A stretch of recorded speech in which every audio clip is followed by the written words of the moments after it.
सुश्रुता को हम God father मानते हैं।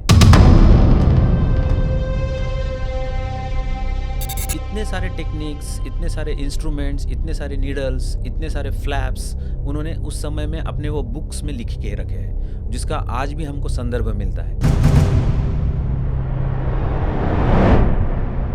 लोगों में ये जाना जाता है कि भाई कॉस्मेटिक सर्जरी करने से आप खूबसूरत दिखने लग जाते हो, तो उसमें अगर प्लास्टिक सर्जरी का योगदान बताएंगे तो तुम खुद का योगदान नहीं बता पाओगे। 90% of the people they came to me for the plastic and cosmetic surgery or anti-aging treatment from middle class. $1 billion industry is running on this lunch hour procedure. Most important cosmetic treatment in the world at this moment is a Botox. हमारे यहाँ आज भी कोई plastic surgery या cosmetic surgery करती है कोई heroine या कोई मॉडल या कोई बॉलीवुड के एक्ट्रेस, तो उसको काफ़ी देर तक वो छुपा के रखते हैं। डॉक्टर साहब, हम आपके पास प्लास्टिक सर्जरी करवाना चाहते हैं और आपकी प्राइस क्या है? हमने बोल दिया समझो 1 लाख रुपए।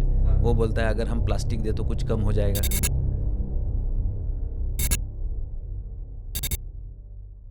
नमस्कार, मैं सौरभ आप सभी का स्वागत करता हूँ बैक बेंचर के पॉडकास्ट पे। रील का ज़माना है, हर कोई चाहता है कि मैं सुंदर दिखूँ। हम लोग 50 की उम्र में 25 का दिखना चाहते हैं। हम लोग चाहते हैं कि हमारे बाल कभी सफ़ेद ना हो, चेहरे पे कभी रिंकल्स ना आए, चेहरे पे कभी दाग ना हो। लेकिन क्या ये संभव है? ये सवाल बहुत लोगों के मन में है। आज जब हमने हमारे गेस्ट से बात की तो उन्होंने हमें बताया कि हाँ, ये सब कुछ संभव है। हम लोग किसी का चेहरा बदल सकते हैं, हम लोग किसी का बॉडी पार्ट भी बदल सकते हैं। आज के जो हमारे गेस्ट हैं, इनका नाम है डॉक्टर दर्शन रेवनवर। ये एक प्लास्टिक सर्जन है। इन्होंने हमें पूरे प्लास्टिक सर्जरी के बारे में बताया। इनसे हमने बहुत सारा डिस्कशन किया। ये कन्वर्सेशन काफ़ी डीप तक गया। आपको ये वीडियो कैसा लगा हमें कमेंट में ज़रूर बताएं। वीडियो को ज़्यादा से ज़्यादा शेयर करें। चैनल पर अगर नए हो तो चैनल को सब्सक्राइब करें। आपका सपोर्ट हमारे लिए बहुत ज़रूरी है। Thank you.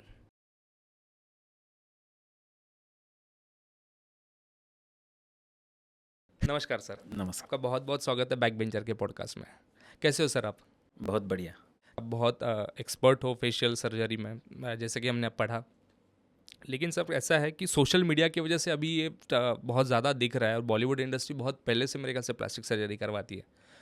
नॉर्मल लोगों तक बहुत सारी ऐसी बातें हैं जो वो समझना चाहते हैं, उन्हें पता नहीं है कि प्लास्टिक सर्जरी क्यों की जाती है, कॉस्मेटिक सर्जरी क्या होती है, बोटॉक्स क्या होता है, फिलर क्या होता है। इसको लेकर कई सवाल सबके मन में है।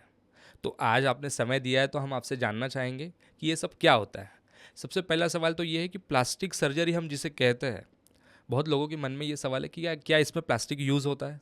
नहीं, ये बहुत बड़ी गलत धारणा है। इसमें काफ़ी सारे सोशल मीडिया में जोक्स भी आए हैं कि डॉक्टर साहब, हम आपके पास प्लास्टिक सर्जरी करवाना चाहते हैं और आपकी प्राइस क्या है? हमने बोल दिया समझो 1 लाख रुपए। वो बोलता है अगर हम प्लास्टिक दे तो कुछ कम हो जाएगा। तो ये हिसाब से उसका आंकलन हुआ है। बट प्लास्टिक सर्जरी का जो ये शब्द है, ये ग्रीक वर्ड प्लास्टिकोस से उगम हुआ है। और प्लास्टिकोस का मीनिंग है कि उसको अलग अलग शेप में ढालना। कोई भी टिश्यू आज अगर आप मोल्ड कर सकते हो, अलग जो रिक्वायरमेंट है अपनी, जैसा कोई कैंसर से एक भाग हम निकाल लिया जाता है, जैसा कोई स्त्री को स्तन का कैंसर है, उसका स्तन निकाला जाता है, तो उसका नया स्तन बनाने में हम दूसरे मांसपेशियाँ लेके वहाँ पे उसको ब्रेस्ट के शेप में ढालते हैं। ऐसा एक एग्जाम्पल है। तो इस एग्जाम्पल के हिसाब से आप समझ लीजिए कि प्लास्टिकोस यानी ढालना अलग अलग शेप्स में, अलग अलग रिक्वायरमेंट के हिसाब से। अच्छा, तो वो वहाँ से प्लास्टिक का नाम आया प्लास्टिक सर्जरी। तो सर, ये जब प्लास्टिक सर्जरी होती है, आपने जैसे अभी बोला कि कैंसर पेशेंट का अगर कुछ पार्ट निकाला जाए तब भी प्लास्टिक सर्जरी होती है, तो ऐसे बहुत सारी ट्रीटमेंट होती होंगी जिसमें प्लास्टिक सर्जन की ज़रूरत पड़ती होगी। प्लास्टिक सर्जरी की ज़रूरत हेड टू टो है। अच्छा। हाँ, मीन्स आप शरीर का कोई भी अंग लीजिए, कोई भी अवयव लीजिए, जहाँ प्लास्टिक सर्जरी की ज़रूरत नहीं, ऐसी एक भी अंग नहीं है। Hair transplant to toe transplant, यह प्लास्टिक सर्जरी का डेफिनेशन कहा जाता है। ओके। हाँ, जैसा हम क्रिकेट में बोलते हैं कि 11 प्लेयर्स की ज़रूरत है, वैसा हर फील्ड में आप न्यूरो सर्जरी लीजिए, कार्डियक सर्जरी लीजिए, पीडियाट्रिक सर्जरी लीजिए, यूरो सर्जरी लीजिए, जनरल सर्जरी लीजिए, ऑर्थोपेडिक सर्जरी लीजिए, कोई भी सर्जरी में प्लास्टिक सर्जरी एक्स्ट्रा कवर जैसा काम करती है। ओके। प्लास्टिक सर्जरी केवल सुंदरता बढ़ाने के लिए है या कोई कुछ और? देखिए, प्लास्टिक सर्जरी के 2 पार्ट हैं, प्लास्टिक सर्जरी और कॉस्मेटिक सर्जरी। प्लास्टिक सर्जरी यानी क्या कि कोई भी पेशेंट को कुछ व्यंग होता है या कुछ डिसीज़ होता है या कुछ रोग होता है, उसको निकाल के उसको नॉर्मल बनाना, इंसान के रूप में नॉर्मल बनाना, इसको बोलते हैं plastic surgery. But cosmetic surgery में क्या होता है कि पेशेंट नॉर्मल रहता है या उसको और खूबसूरत बनाना है। So from defect to normal plastic surgery and from normal to supra normal और खूबसूरत, जिसके लिए कॉस्मेटिक सर्जरी। अच्छा, तो खूबसूरती के लिए कॉस्मेटिक सर्जरी होती है, तो वो केवल खूबसूरती बढ़ाने के लिए होती है? ऐसा नहीं है, बहुत बार क्या होता है कि किसी का नाक में दोष है या कुछ नाक टेढ़ा है, चपटा है, तो उस लड़की की शादी नहीं हो सकती है बहुत बार। तो उस समय वो प्लास्टिक सर्जरी की तरफ आती है और प्लास्टिक सर्जन से हेल्प मांगती है कि मेरा नाक आप अगर अच्छा कर दो तो मेरे जीवन में उसमें खुशियाँ आ जाएगी। तो प्लास्टिक सर्जरी सिर्फ सुंदरता बढ़ाना हर चीज़ में उसका तो है ही यूज़, वो तो कॉस्मेटिक नाम में ही उसका अर्थ छुपा हुआ है। तो कॉस्मेटिक सर्जरी में क्या होता है कि कोई भी शरीर का अंग लीजिए, इवन आपको बार्डनेस है, सपोज आपको टक्कल है, तो आपका सेल्फ कॉन्फिडेंस काफ़ी पुरुषों में ये कम हो जाता है। तो और वहाँ पे उसके जॉब रिक्वायरमेंट्स में उसको जॉब नहीं मिलती है बहुत बार, या उसको उस जॉब के लिए उसके हेयर्स रहना बहुत काफ़ी ज़रूरी है, तो हेयर ट्रांसप्लांट कर लेते हैं लोग हमारे पास आके। तो मैंने इसीलिए बोला hair transplant to toe transplant, कहीं पे भी आपको प्लास्टिक सर्जरी की ज़रूरत पड़ सकती प्लास्टिक सर्जरी की ज़रूर पड़ेगी। है, ज़रूरत पड़ती है। सर, ऐसे कहा जाता है, जैसे अपने भी नाक की बात की, राइनोप्लास्टी, जो हमारे मतलब प्लास्टिक सर्जन के जो जनक है महर्षि ऋषि, इनका जिक्र किया जाता है बार बार। तो ये कैसे अपने अपने हमारे पुरातन काल से जुड़ा हुआ है प्लास्टिक सर्जरी? देखिए, सुश्रुता संहिता नाम का जो ग्रंथ हमारे ये संत जो सुश्रुत है, इन्होंने उस समय में लिखा है जब जिसको हम बोलते हैं कि रामायण और महाभारत के बिफोर। अच्छा। हाँ, इनका उगम उस समय से प्लास्टिक सर्जरी का उगम हुआ है, क्योंकि सुश्रुता को हम गॉड फादर मानते हैं और वो कोई भी सर्जरी के जनक है, क्योंकि उन्होंने उस समय में इतने सारे टेक्निक्स, इतने सारे इंस्ट्रूमेंट्स, इतने सारे नीडल्स, इतने सारे फ्लैप्स उन्होंने उस समय में अपने वो बुक्स में लिख के रखे हैं, जिसका आज भी हमको संदर्भ मिलता है। इसीलिए सुश्रुता संहिता हमारे लिए गीता का काम करती है। अच्छा, तो मेडिकल साइंस मतलब उसको मानती है, बहुत ज़्यादा उसका इस्तेमाल होता है अभी भी? उसमें इनोवेशंस किए गए हैं कि जैसा आज भी उस ज़माने में जो फोरहेड फ्लैप था, जहाँ से यहाँ से मांस निकाल के हम नाक के ऊपर लगाने का, वो आज भी टेक्निक इंडिया में और फॉरेन्स में सब तरफ वो किया जाता है। जिसके जनक फोरहेड फ्लैप जिसका नाम है, कि कोई भी नाक का भाग हमको अगर कैंसर के वजह से या इन्फेक्शन के वजह से निकालना पड़ा, तो उसके कारण नाक को बनाने में जो सबसे सक्षम फ्लैप है उसका नाम है फोरहेड फ्लैप, जो कि यहाँ से दोनों आँखों के बीच में से माथे के ऊपर से टिश्यू लिया जाता है और जिसको मोल्ड किया जाता है नाक के शेप में, अच्छा। और उसको 3 हफ्ता लगा के रखते हैं, और 3 हफ्ता लगाने के बाद उसको हम कट करके फिर से नॉर्मल इसी में लेके आ जाते हैं। तो वो ज़िंदगी उस पर्सन को जो मिली है, उसका जो आज आनंद, जो अनुभव वो ले रहा है, वो सुश्रुता की वजह से ले रहा है। तो इसका मतलब है कि प्लास्टिक सर्जरी, जितना सर्जरी होती है उसमें सबसे बड़ा योगदान भारत देश का भारत देश का है ना? यस। बाहर भी अभी प्लास्टिक सर्जरी होती है, जैसे बॉलीवुड हो गया, सबसे बड़ी बात बॉलीवुड और हॉलीवुड में, दोनों में। तो सर, मेडिकल साइंस जो है अभी अपना डेवलप हो चुका है, आपने अभी बताया, तो बहुत सारी नई तकनीकें आ चुकी है, तो सबसे बड़ा योगदान जैसे भारत का है, लेकिन बॉलीवुड से ज़्यादा जो एक्ट्रेस है हॉलीवुड में, वो ज़्यादा इस्तेमाल करती है प्लास्टिक सर्जरी, या फिर हॉलीवुड वाले बॉलीवुड वाली ज़्यादा इस्तेमाल करती है प्लास्टिक सर्जरी? देखिए, कैसा है कि हमारे से वेस्टर्न कल्चर ये काफ़ी फ्री माना जाता है और वहाँ पे इतने सोशल इनिबिशंस नहीं है। हमारे यहाँ आज भी कोई प्लास्टिक सर्जरी या कॉस्मेटिक सर्जरी करती है कोई हीरोइन या कोई मॉडल या कोई बॉलीवुड के एक्ट्रेस, तो उसको काफ़ी देर तक वो छुपा के रखते हैं, हाँ। है ना? बट वहाँ वेस्टर्न कंट्रीज़ में ऐसा नहीं है। वो तो इवन कुछ फ़ोटोग्राफ शेयर करते हैं सोशल मीडिया में कि आज मेरा ऑपरेशन है, मेरा ऑपरेशन 3rd डे है, मेरी आज ड्रेसिंग निकली है, बिफोर आफ्टर बिफोर आफ्टर। उसके बाद वो स्टेज ऑफ सर्जरी या इवोल्यूशन ऑफ सर्जरी के भी डेज वो बोलते हैं, आज मेरा प्लास्टर निकला है, आज मैं टाँके निकालने को डॉक्टर के पास जा रही हूँ। तो ये जो है, ये उनका सोशल स्टिग्मा जो है हमारे कंट्री में, उसके वजह से भी होता है। और बहुत लोगों में ये जाना जाता है कि भाई कॉस्मेटिक सर्जरी करने से आप खूबसूरत दिखने लग जाते हो, तो उसमें अगर प्लास्टिक सर्जरी का योगदान बताएंगे तो तुम खुद का योगदान नहीं बता पाओगे। अच्छा। इसीलिए बहुत हीरोइंस या बॉलीवुड के मॉडल्स उसको छुपाते हैं। बट अभी थोड़ा थोड़ा ट्रेंड चेंज हो रहा है मेट्रोपॉलिटन्स में। Now they are coming very freely to us. ऐसा कुछ भी नहीं है। और पर यह है कि काफ़ी हद तक आज भी मिडिल क्लास या लोअर मिडिल क्लास पॉपुलेशन में जो भी हमारी कॉस्मेटिक सर्जरी या cosmetic anti ageing treatments like Botox, fillers होती है, तो वो काफ़ी लोग छुपा के रखते हैं, क्योंकि उनके उसमें शादी एक बहुत बड़ा एंगल है। हाँ, अभी मैं वही बात पूछने वाला था कि आपने जैसे बोला कि नॉर्मल लोग नहीं आते, हॉलीवुड बॉलीवुड में होता है। ये भी बहुत बड़ा गैर समझ है, अच्छा। क्योंकि देखो मेरे अभी 25 साल से प्राइवेट प्रैक्टिस में हूँ मैं, एंड 25 साल में मेरे पास आने वाला ओनली 10% क्राउड ये सुप्रा नॉर्मल है, जो कि actress, models, air hostesses and एक very rich and filthy peoples. But 90% of the people, they came to me for the plastic and cosmetic surgery or anti-aging treatment from middle class. क्या बात कर रहे हैं sir? लेकिन आपकी treatment तो काफ़ी महंगी होती है। ये बहुत बड़ा गैर समझ है, क्योंकि क्या हो जाता है, देखिए कोई भी ट्रीटमेंट विदाउट मनी हो नहीं सकती. बट ऐसा लगता था पहले कि ये जो इनिशियल डेज में इसको पॉपुलराइजेशन मिला बॉलीवुड एंड हॉलीवुड एक्ट्रेसेस की वजह से, तो उनके लिए रेट्स थोड़े अलग रहते हैं. तो वो कैसा है कि उनका इंश्योरेंस बहुत ज़्यादा तगड़ा रहता है, बोले तो अगर, क्योंकि उनकी जो रोजी रोटी है वो उनके फेस पे डिपेंड है. तो सर ऐसा क्या ट्रीटमेंट होता है उनके लिए अलग, नॉर्मल हम देखिए लोगों के लिए कोई अलग? अलग नहीं रहता है, ट्रीटमेंट हाँ। का टेक्निक एक ही है. हाँ। बट उसमें जो यूज़ किया वाला मटेरियल है, जैसा एक आधा ब्रेस्ट इम्प्लांट लीजिए, अभी 20,000 रुपये में भी मिलता है और 3 लाख रुपए तक भी मिलता है. क्या ना, बात? हाँ, कुछ इम्प्लांट्स बहुत ही supra textured, high volume, very pure cohesive silicone, European textures, in European modelling designing से बनाए हुए.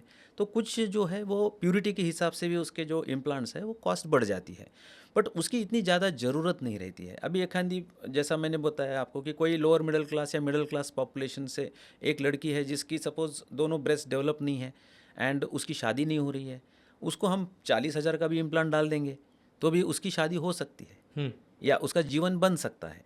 तो ऐसी बात नहीं है, सिर्फ उसमें प्यूरिटी जितनी ज़्यादा उतना साइड इफ़ेक्ट्स थोड़ा कम रहते हैं. आपने जैसे बात की कि हम लोग जीवन बना सकते हैं, ये हमारे पुराने मतलब ग्रंथों में हमारे हमारे लिखा हुआ है, सब बात सही है, लेकिन अभी हम लोग क्यों इसके तरफ ज़्यादा जा रहे हैं? मेरा कहना ये है कि भगवान ने ये सब कुछ अच्छा बनाया है, सब कुछ बनाया हुआ उन्हीं का है, तो हम लोग क्यों उसे चेंज करना चाहते हैं? देखिए अभी और एक मैं आपको उदाहरण देता हूँ कि प्लास्टिक सर्जरी ये बहुत बड़ी ब्रांच है.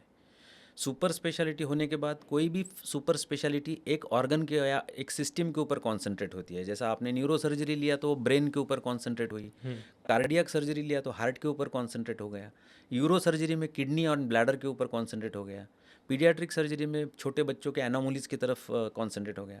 बट प्लास्टिक सर्जरी ये ऐसी एकमात्र सुपर स्पेशलिटी है जिसमें सुपर स्पेशलिटी करने के बावजूद भी आप हेड से लेके टो तक उसके अलग अलग सब स्पेशलिटीज़ है. जैसे कि हम इसको बोलते हैं कि हमारे प्लास्टिक सर्जरी में 34 सब स्पेशलिटीज़ है. लाइक अभी जैसा मैंने बोलता है hair transplant surgery, then facial aesthetic surgery, then cancer reconstructive surgery, burn surgery, hand surgery, food surgery, orthopaedic reconstruction surgery, liposuction and tummy tuck surgery. ये ऐसे इसके अनगिनत सब स्पेशलिटीज़ है जिसको हम अलग अलग पार्ट में डिवाइड होता है. इसीलिए कहते हैं कि कोई भी प्लास्टिक सर्जन अपने एक लाइफ टाइम में 3 से 4 सब स्पेशलिटीज़ ही मास्टर कर सकता है. ओके. हाँ, अभी उसमें भी ये जाना जाता है कि जैसे अभी क्लेफ्ट क्राफ्ट सर्जरी में छोटे बच्चों के व्यंग है, जिसको फटा हुआ ओट और फटा हुआ टालू, इसके साथ वो बच्चा जन्मता है फैमिली में, तो उस फैमिली में जिसको हम इंग्लिश में बोलते हैं क्लेफ्ट लिप और क्लेफ्ट पैलेट, तो ये बच्चे जो है ये जन्मते ही उसके घर में सैडनेस आ जाता है, क्योंकि इतनी बड़ी विकृति किसी ने देखा नहीं रहता. हमारे घर में ही ऐसा बच्चा हमको पैदा हो गया, हमने कुछ पाप किया था क्या, या वो लेडी ने कुछ ग्रहण देखा था क्या, ऐसे भी उसमें सुपरस्टिशियस थिंग्स बहुत ज़्यादा सारी है, बातें अपने यहाँ myths निकलती है. हैं. हाँ, इसीलिए क्या हो जाता है कि फिर वो लोग गंडा दौरा जादू बाबा करके फिर हमारे पास आते हैं.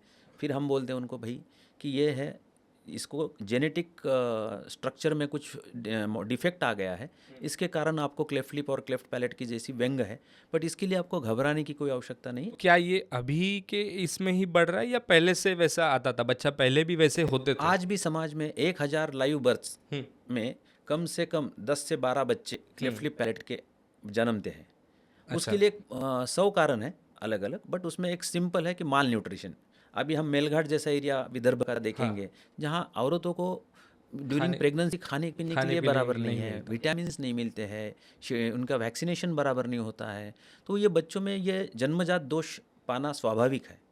कुछ अच्छे फैमिलीज में भी होता है, ऐसा नहीं है, but 90% of the cleft lip and palate population में poverty, malnutrition, vitamin deficiency and illiteracy, ये सभी चीज़ों के कारण वो पाई जाती है। बट अभी पहले कैसा था कि उस बच्चे को अपने क्या वो कहते हैं उसको, अपने पाप के कारण ये घर में पैदा हुआ है, हाँ। यहाँ तक उसको मानना मानते थे लोग। मतलब गलत गलत मानना था धारणा, लोगों का। हाँ, गलत धारणा। और बहुत बार एबॉर्शंस करवा लेते हैं आजकल तो। पर अभी हमने सरकार ने ये रूल बदल दिया है कि cleft lip palate is a treatable congenital anomaly, यानी इस एनोमली को साथ अगर बच्चा पैदा होता है तो भी इसको आप 100% नॉर्मल कर सकते हो। इसको अलग अलग 3 से 4 ऑपरेशंस किए जाते हैं। जब वो 3 से 6 महीने का रहता है तब क्लेफ्ट लिप का ऑपरेशन होता है, जिसको बोलता है फटा हुआ ओट का। हाँ, और टालू जो रहता है जिसके कारण वो बात नहीं कर सकता बच्चा, बिल्कुल। खाना नहीं खा सकता, खाना खाने के बाद वो नाक से आता है बहुत बार, तो इसके कारण भी वो पैलेट का ऑपरेशन 9वें महीने से 12वें महीने के बीच में होता है। फिर 2 उसके जो हड्डियां है मसूड़े में गैप रहने के कारण उसको अल्वियोलर बोन ग्राफ्टिंग बोला जाता है। तो उसमें भी कमर की हड्डी निकाल के हम वहाँ डाल के उसको वहाँ जो दांत लाने में सक्षम हो जाते कमर की हड्डी निकाल हैं। हाँ, वहाँ बोन का जो बोले तो ये जो पैलेट है, हाँ। जहाँ ये दांत है हमारे, इसमें गैप रहता है। पैलेट यानी क्या है कि वो जिसमें अपने ऊपर के दांत वे पैलेट के बोन पे बैठे हुए हैं, तो जब वो फटा हुआ है तो उसमें वो गैप रहेगा बोन का। तो वहाँ बोन का गैप भरने के लिए बहुत बार हमको ये अल्वियोलर बोन ग्राफ्टिंग नाम की सर्जरी 8वें से 9वें साल के बीच में करना पड़ती है। अभी उसके बाद स्पीच थेरेपी देना पड़ती है इन बच्चों को काफ़ी सारे। और उसके बाद जब ये नाक उनका थोड़ा सा चपटा रहता है एक साइड से, बिकॉज वो एक साइड में उनको हड्डी नहीं रहती है, कार्टिलेज नहीं रहता है, तो इसके कारण उसको राइनोप्लास्टी, जो नाक की खूबसूरती बढ़ाने की जो शस्त्रक्रिया है, हाँ। उसमें 2 पार्ट है, functional rhinoplasty and cosmetic rhinoplasty. पर अभी क्लेफ्ट लिप पैलेट के जो बच्चे हैं उनका नाक एक साइड में डेवलप ही नहीं होता है, तो उनको ये अगर करेंगे तो उनको नाक से सांस लेने में भी दिक्कत नहीं होती, दिखने में भी अच्छे से दिख जाते हैं, उनके बाद में जॉब अपॉइंटमेंट्स या मैरिज इनमें कोई इश्यूज़ नहीं आते हैं। तो इस कारण ये जो गलत फहमी है कि ये सिर्फ हॉलीवुड और बॉलीवुड है, वो सिर्फ hardly less than 10% of the strata of plastic surgery है। अच्छा। 90% प्लास्टिक सर्जरी में गरीब, मध्यम वर्गीय और अपर मिडिल क्लास, इन लोगों के लिए ज़्यादातर काम में आती है। अच्छा, लेकिन सर मैंने आपको वही पूछा था कि अभी हम लोग क्यों ज़्यादा फेशियल ट्रीटमेंट में जा रहे हैं। आपका एक्सपर्टीज़ है मेरे ख्याल से, यस यस यस, है ना, फेशियल प्लास्टिक सर्जरी में। Right right. तो अभी हम लोग क्यों जा रहे हैं? क्योंकि बनाया हुआ जो कुछ भी वो तो सही है, देखिए, लेकिन भगवान ने तो हमको जो बनाया वो तो हम उस एंगल पे हर चीज़ एक्सेप्ट नहीं करते हैं हम लोग। जैसा मैंने बताया आपको कि किसी किसी को सिंपल दोष रहता है कि एक साइड चेहरे का कम डेवलप रहता है, जिसको बोलते हैं हम हेमीफेशियल एट्रोफी। अच्छा इसमें क्या होता है कि एक साइड तुम्हारी नॉर्मल डेवलप है और एक साइड में फैटी नहीं है, अच्छा, पूरा दबा हुआ आता है। हाँ, हाँ, तो वो इंसान क्या करेगा, है ना। जिसके बाद सेकंड थिंग है कि बहुत लड़कियों में ओठ का जो साइज़ है वो जन्म से ही डेवलप नहीं होता है, वो बहुत बारीक रहता है, उनमें सिंपल लिपस्टिक इन्हांस नहीं होता है लगाने के बावजूद भी। तो अभी और कुछ मॉडल इंडस्ट्रीज़ या जैसा बॉलीवुड इंडस्ट्रीज़ में इसकी रिक्वायरमेंट भी है कि जिसको बोलते हैं लिप पाउटिंग। ये एक बहुत बड़ा आर्ट है। अच्छा। तो पहले इनिशियली डेज में इसको सर्जरी करके करना पड़ता था, आजकल बहुत बढ़िया सोल्यूशन निकला है, कहीं से कुछ मांस फैट या कुछ ये चीज़ लेने की ज़रूरत नहीं, रेडी टू ईट इंजेक्शंस आते हैं फिलर के, सिंपल, इट्स एन लंच और प्रोसीजर। मतलब तो कैसा है कि आज यूएसए में तो इसको बोलते हैं कि $1 million industries running on this lunch और प्रोसीजर। सिंपल, आप आइए क्लिनिक पे, आपका काउंसलिंग होगा, कंसल्टेशन होगा, आपके जो मन में क्या चीज़ आपको पाने की इच्छा है वो हम आपसे जान लेंगे, उस हिसाब से आपको एक बजट बताया जाएगा और वो फिलर के इंजेक्शंस हम आपको उस डेजिग्नेटेड पॉइंट्स में देते हैं। तो इसके कारण वो patient half an hour to 1 hour में घर पे चला जाता है, जिसमें डाउन टाइम कुछ भी नहीं है।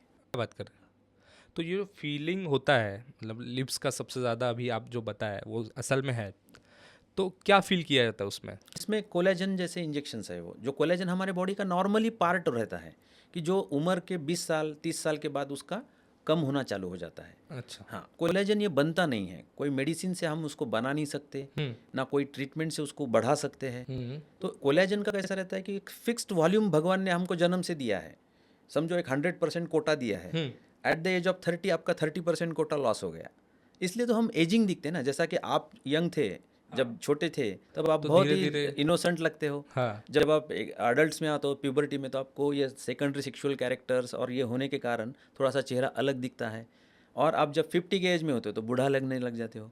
तो फिर वो क्यों होता है, ये एजिंग में झुर्रियाँ आना, लाइंस आना, ड्रॉपिंग होना, सैगिंग ऑफ स्किन होना, ये हमारा जो सबसे फाउंडेशन वाला पार्ट है स्किन के नीचे का, जिसको हम बोलते हैं कोलेजन, इलास्टिन, ये दोनों जो फाउंडेशन स्ट्रक्चर है, मॉलिक्यूल है, ये कम हो गए अपने एरिया में, तो उसमें स्किन लटकने चालू हो जाती है। जैसा ये कोई भी बिल्डिंग का फाउंडेशन है, 4 पिलर पे है, पर एक पिलर छोटा बनाया तो स्लैब नीचे आएगा।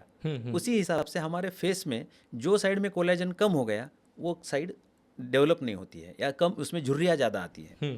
तो उसको हम बना नहीं सकते ना ड्रग से ना मेडिसिन से। तो उसको ये लिए एक ही उपाय है कि जो फिलर इंजेक्शंस आते हैं हम उसको वो स्पेसिफिक अच्छा, उसको फील कर देते फील कर देते। लेकिन सर उसका भी तो कुछ समय होगा, हर चीज़ का एक समय होता है। हाँ, तो वो कितने दिन तक चलेगा? ये फिलर के इंजेक्शंस का आप ऐसा है कि उसकी लॉन्गिविटी जो है, आजकल साइंस ने उसको क्रॉस पोलीमराइजेशन करके, इनिशियल फेज में जब मैं 2005 या 2010 के बीच में जब फिलर इंजेक्शंस नए नए आए थे और हमने देना चालू कर दिया था, तब उसका longevity not more than 9 months था। अच्छा, सिर्फ 9 महीना? नहीं, उस ज़माने में, उस समय। हाँ, 2010 की पहली की बात बता रहा हूँ। हाँ। और अभी जो आए हैं, इतना साइंस ने उसको जेनेटिक रिस्ट्रक्चरिंग किया है, तो आज एक फिलर का इंजेक्शन 2 से 2.5 साल चलता है, एज इट इज रहेगा। उसके बाद वो कम हो जाए थोड़ा धीरे धीरे। धीरे धीरे कम होता है जैसा जैसा। और जैसा मैंने बोला है कि आप ब्यूटी पार्लर्स कैसे जाते हो बार बार, हाँ, क्योंकि तुमने मेकअप किया या फेशियल मसाज किया या कुछ हर्बल ट्रीटमेंट्स किए, है ना, तो आपको वो लाइफ लॉन्ग तो उसका ये नहीं होता है, क्या बोलते हैं उसको हम लोग, कि वो लाइफ लॉन्ग नहीं चलेगा नहीं उतना, है ना। कोई भी फेशियल करो आप, उसका एक इफेक्ट रहता है 2 महीना 3 महीना, पर वो ये मेडिफेशियल करेंगे तो उसका इफेक्ट ज़्यादा रहेगा। लेकिन सर ये सब चीज़ें जैसी है आप जैसे बता रहे हो, इसमें सर खर्चा बढ़ गया इंसान का।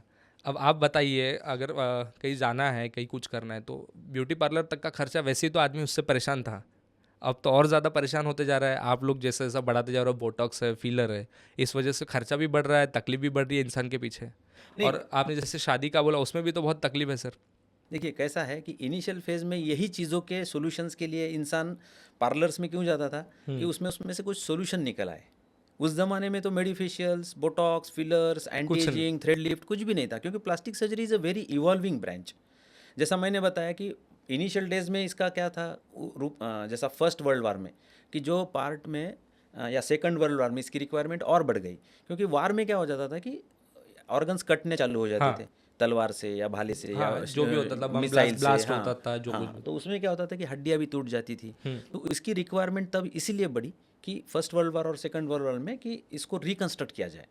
समझो किसी को जबड़े में गोली लग गई, तो यहाँ की हड्डियाँ टूट गई, तो इंसान क्या करेगा, उसका खाना कैसा खाएगा, क्योंकि उसके दांत भी बराबर एक साथ एक लेवल पे नहीं आते हैं। तो इसीलिए प्लास्टिक सर्जरी का उगम या उसका इवोल्यूशन सबसे ज़्यादा first world war and second world war में हुआ। अच्छा। पर जब 2000 के बाद वर्ल्ड वार्स अपने जो है वो डिजिटली प्ले होने लग गए, इतने एक्टिव फिजिकल वार्स नहीं थे, that is a trade wars nowadays.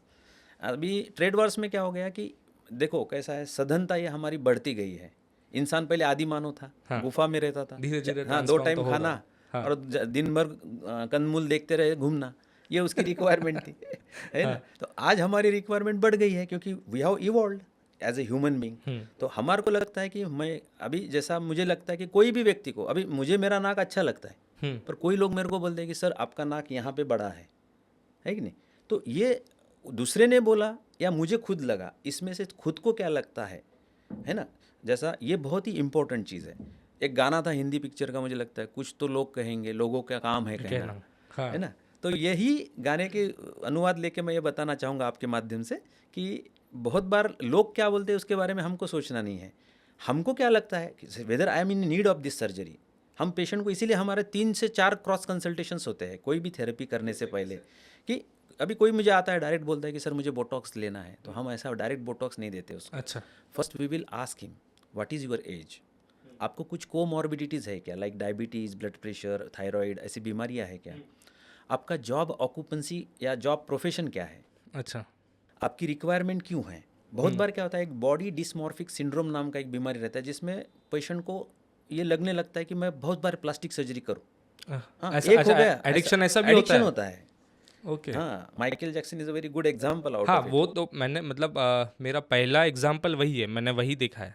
ये तो बात की बात है कि ये सब पता चला, लेकिन बचपन से ये पता था कि ये सुना है, बहुत लोगों ने बताया कि जो माइकल जैक्सन थे बहुत पहले काले थे और उन्होंने प्लास्टिक सर्जरी प्लास्टिक की है, सर्जरी। उनका नाक का बहुत ज़्यादा सर्जरी हुआ है, वो कभी निकल जाता है, अभी वो कुछ पता नहीं क्या होता था नहीं, क्या नहीं होता, अभी लेकिन माइकल सुना है जैक्सन हमने। का ऐसा था कि हाँ। He done more than hundreds of plastic surgery on his face, on his body, अच्छा। Because he can afford, he is having a very rich and filthy person in those days. पैसा रहने के कारण भी ऐसा नहीं है कि बहुत बार क्या होता है कि मल्टीपल सर्जरीज करने का जो चस्का लग जाता है कुछ लोगों में, उसको बोलते हैं बॉडी डिस्मॉर्फिक सिंड्रोम। ओके। और उसके कारण क्या होता है, इम्यूनिटी कभी कभी कम हो जाती है। जैसा कि आपको मालूम नहीं होगा कि माइकल जैक्सन को हाइपरबारिक ऑक्सीजन चेंबर में रहना पड़ता था। हाँ। उसकी 100 डॉक्टरों की टीम थी, है ना, हम तो अफोर्ड नहीं कर सकते नहीं, इतना हाँ, तो हाइपरबारिक ऑक्सीजन चेंबर में खुद के रहना दिन भर, उसको भी बहुत बड़ा मेंटेनेंस लगता है, कॉस्ट लगती है। 5 लाख रुपए पर डे का खर्चा है हाइपरबारिक ऑक्सीजन थेरेपी का।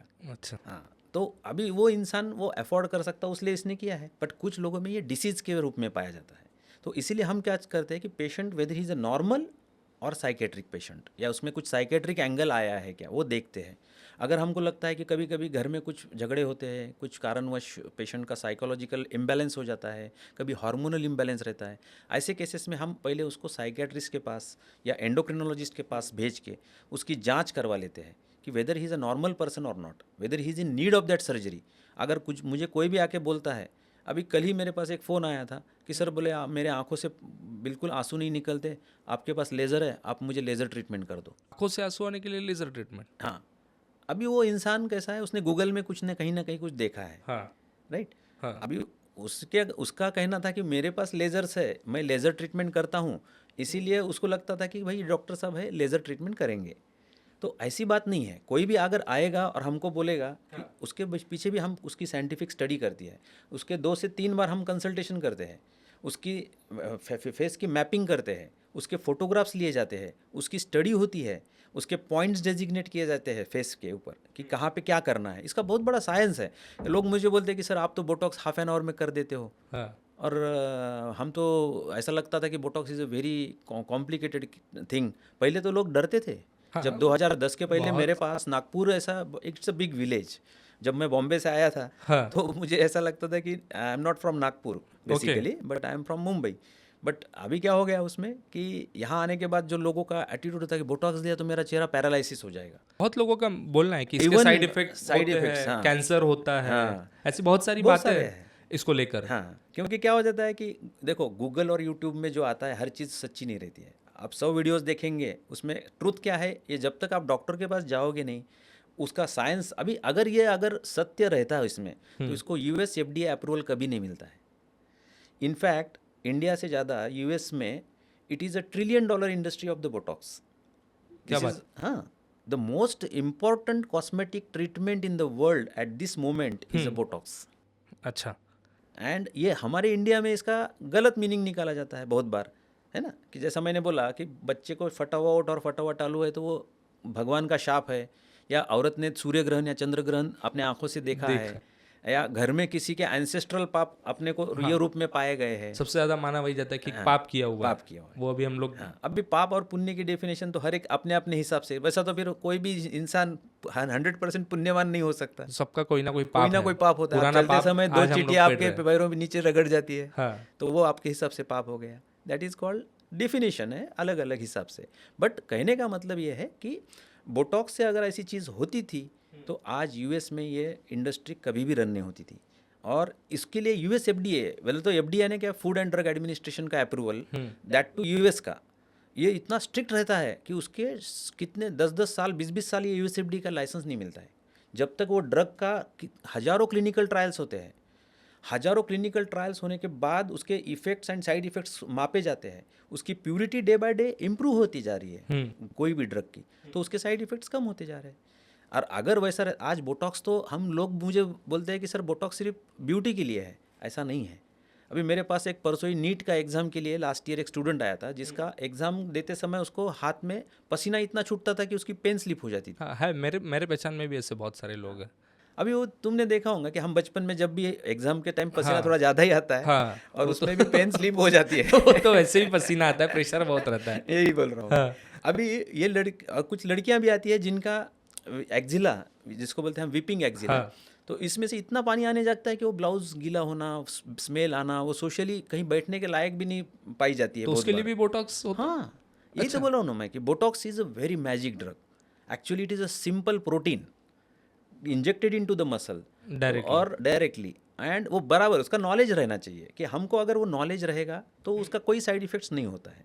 कितना यूनिट कहाँ देना है ना। अभी जैसा मैंने बोला कि वो लड़के को हमने पाम्स में बोटॉक्स दिया है और वो इतना हैप्पी हो गया, उसको 6 महीना स्वेटिंग नहीं था आफ्टर बोटॉक्स। तो एग्ज़ाम अच्छे से हो गए? एग्ज़ाम अच्छे से हो गई, नीट क्लियर हो गया, पेड़े देने आ गया वो बच्चा मेरे को अरे वाह! कि सर बोले मैं आपकी वजह से अमरावती मेडिकल कॉलेज में लग चुका हूँ। अभी परसों एक डॉक्टर है, she is from Mumbai, she is a dietitian, she is having such kind of problem in axilla.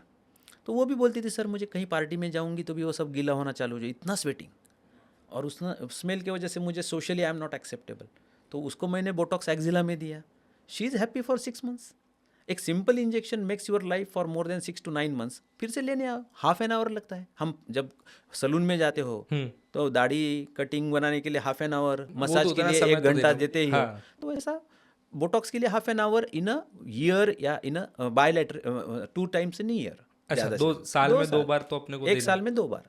सबसे मतलब पार्ट्स के हिसाब से उसका समय रहता है बोटॉक्स? हाँ, उसका थोड़ा थोड़ा बहुत चेंज होता है हाँ। कि कोई कोई पेशेंट जो एक्सेसिव जिम करने वाले हैं, स्विमिंग करने वाले हैं, जो एक्सेसिव ग्रीन टी लेने वाले हैं, कुछ ज़्यादा मेटाबॉलिज्मली एक्टिव रहते हैं कुछ लोग, तो उनमें थोड़ा इफेक्ट एक आधा महीना कम रहता है। जैसा 6 महीना बोला तो 5 months रहेगा, 9 months बोला तो 8 months रहेगा, उतना फ़र्क पड़ेगा। अच्छा।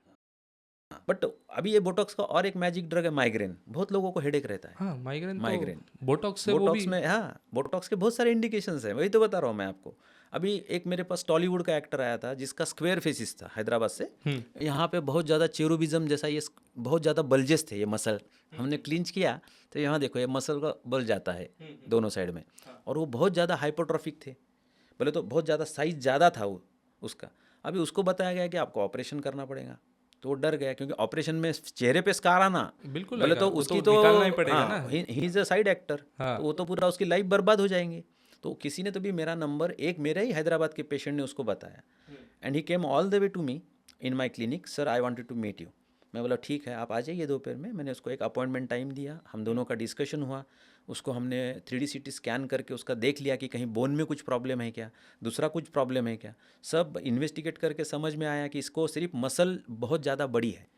मैंने उसको दोनों साइड में बोटॉक्स दिया, with in 3 weeks he is having that square faces जो है उसका वो निकल गया, एंड उसको ऑपरेशन की ज़रूरत नहीं पड़ी, कहीं चीरफाड़ नहीं, कहीं टाके नहीं, डाउन टाइम नहीं, कहीं छुट्टी लेने की ज़रूरत नहीं, 1 hour में घर चला गया। अच्छा, बोटॉक्स से वो भी हो गया।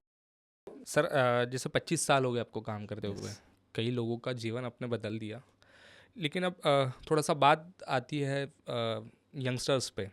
अभी सबसे कम एज वाली लड़कियां आ रही है फेशियल ट्रीटमेंट करवाने के लिए, यस है ना? यस, तो क्या ये प्रॉब्लमेटिक नहीं है?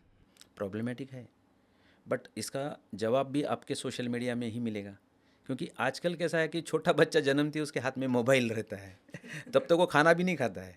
अगर तुम देखो मेरे परसों एक वार्ड में मेरे एक ऑपरेशन के वाला बच्चा इतना रो रहा था, और सब तरफ से ऑपरेशन के बाद, तो मैंने बोला उसको पेन किलर दो। सिस्टर को मैंने बताया कि आप उसको पेन किलर का इंजेक्शन बढ़ा दो, डोज कम कर दो, ये कर दो वो कर दो, जो भी हमारी ट्रीटमेंट रहती है उसकी। बाद में 1 घंटे के बाद फिर से RMO का फ़ोन आता है, सर वो और रो रहा है। फिर मैं 2 घंटे के बाद मुझे ही रेस्टलेस हो गया मैं कि कुछ कारण अपना ऑपरेशन में तो कुछ गड़बड़ी नहीं हुई है। किस चीज़ का ऑपरेशन था उसका? ये क्लेफ्ट लिप पैलेट। अच्छा, हाँ। तो मैंने जाके देखा, और वो बच्चा एकदम शांत, और मेरे को तो RMO के 2-3 फ़ोन आके गए, सिस्टर्स के फ़ोन आके गए कि बच्चा बहुत रो रहा है, और मैंने जाके देखा और RMO को डांटा, ये कैसे क्या बुलाया तुमने मुझे, वो तो बच्चा शांत है। सर उसके मम्मी ने अभी मोबाइल दिया तो वो शांत हो गया तो यही भी बात है कि हमारा मोबाइल जितना बून है उतना कर्ज भी है, हाँ। है ना। और सोशल मीडिया जैसा तुमको अभी हमारे जैसा आई एम 50+, हाँ। तो मेरे समय में ये कहाँ था, मोबाइल नहीं था, नहीं, कुछ नहीं था। नहीं। अभी हम बोलते हैं ना OBC कैटेगरी रहती है, अदर बैकवर्ड क्लासेस की, वैसा हमने ये और एक कैटेगरी निकाली है, डिजिटली बैकवर्ड क्लासेस तो हम लोगों को कैसा है कि हम वो सीखने के लिए हमको हमको तो सीखना पड़ेगा एज ए डॉक्टर बोल के, बट उसमें इतना इंटरेस्ट से हम सीख नहीं पाते, फास्ट नहीं सीख पाते। जितना मेरे बच्चे आज मैंने कुछ बोला, मैं अरे इंस्टाग्राम का अकाउंट ओपन करके दे, तो वो तुरंत ओपन करके देता है। बट वही उसको फिजिकल वर्क बोला कि घर में झाड़ू लगा, वो नहीं करेगा। वो नहीं होगा। हाँ, क्योंकि ये जनरेशन गैप आने ही वाला है। तो ऐसा है कि नए लड़कियों में क्या होता है कि they are looking to this social media, वहाँ पे बहुत सारे एडवर्टाइजमेंट्स रहते हैं, बहुत सारे एजुकेशनल वीडियोस भी रहते हैं, तो उनको वो नॉलेज अपने से फास्ट आता है। New generation is faster than us, और वो सृष्टि का नियम है। हमारे आदि मानव कैसे साइलेंट थे, उसके बाद एक नया ट्रेंड आया, उसके बाद लोग धर्म में बांटे गए, फिर धीरे धीरे अभी आज टेक्नोलॉजिकली एडवांस होकर हम मून पे भी गए। अभी उस टाइम पे हमारा पृथ्वी का तुमने अगर सर्कल चेक किया 1970 के पहले का, तो पृथ्वी के आजू बाजू में जो घूमने वाली चीज़ें थी वो बहुत क्लियर था, पेरीफेरी ऑफ द पृथ्वी जिसको बोलते हैं हम लोग, है ना। आज उसमें सैटेलाइट्स, ई कचरा, तुम अगर उसका तुम नासा का इमेजिंग देखोगे तो वो बहुत सारा भरा हुआ है।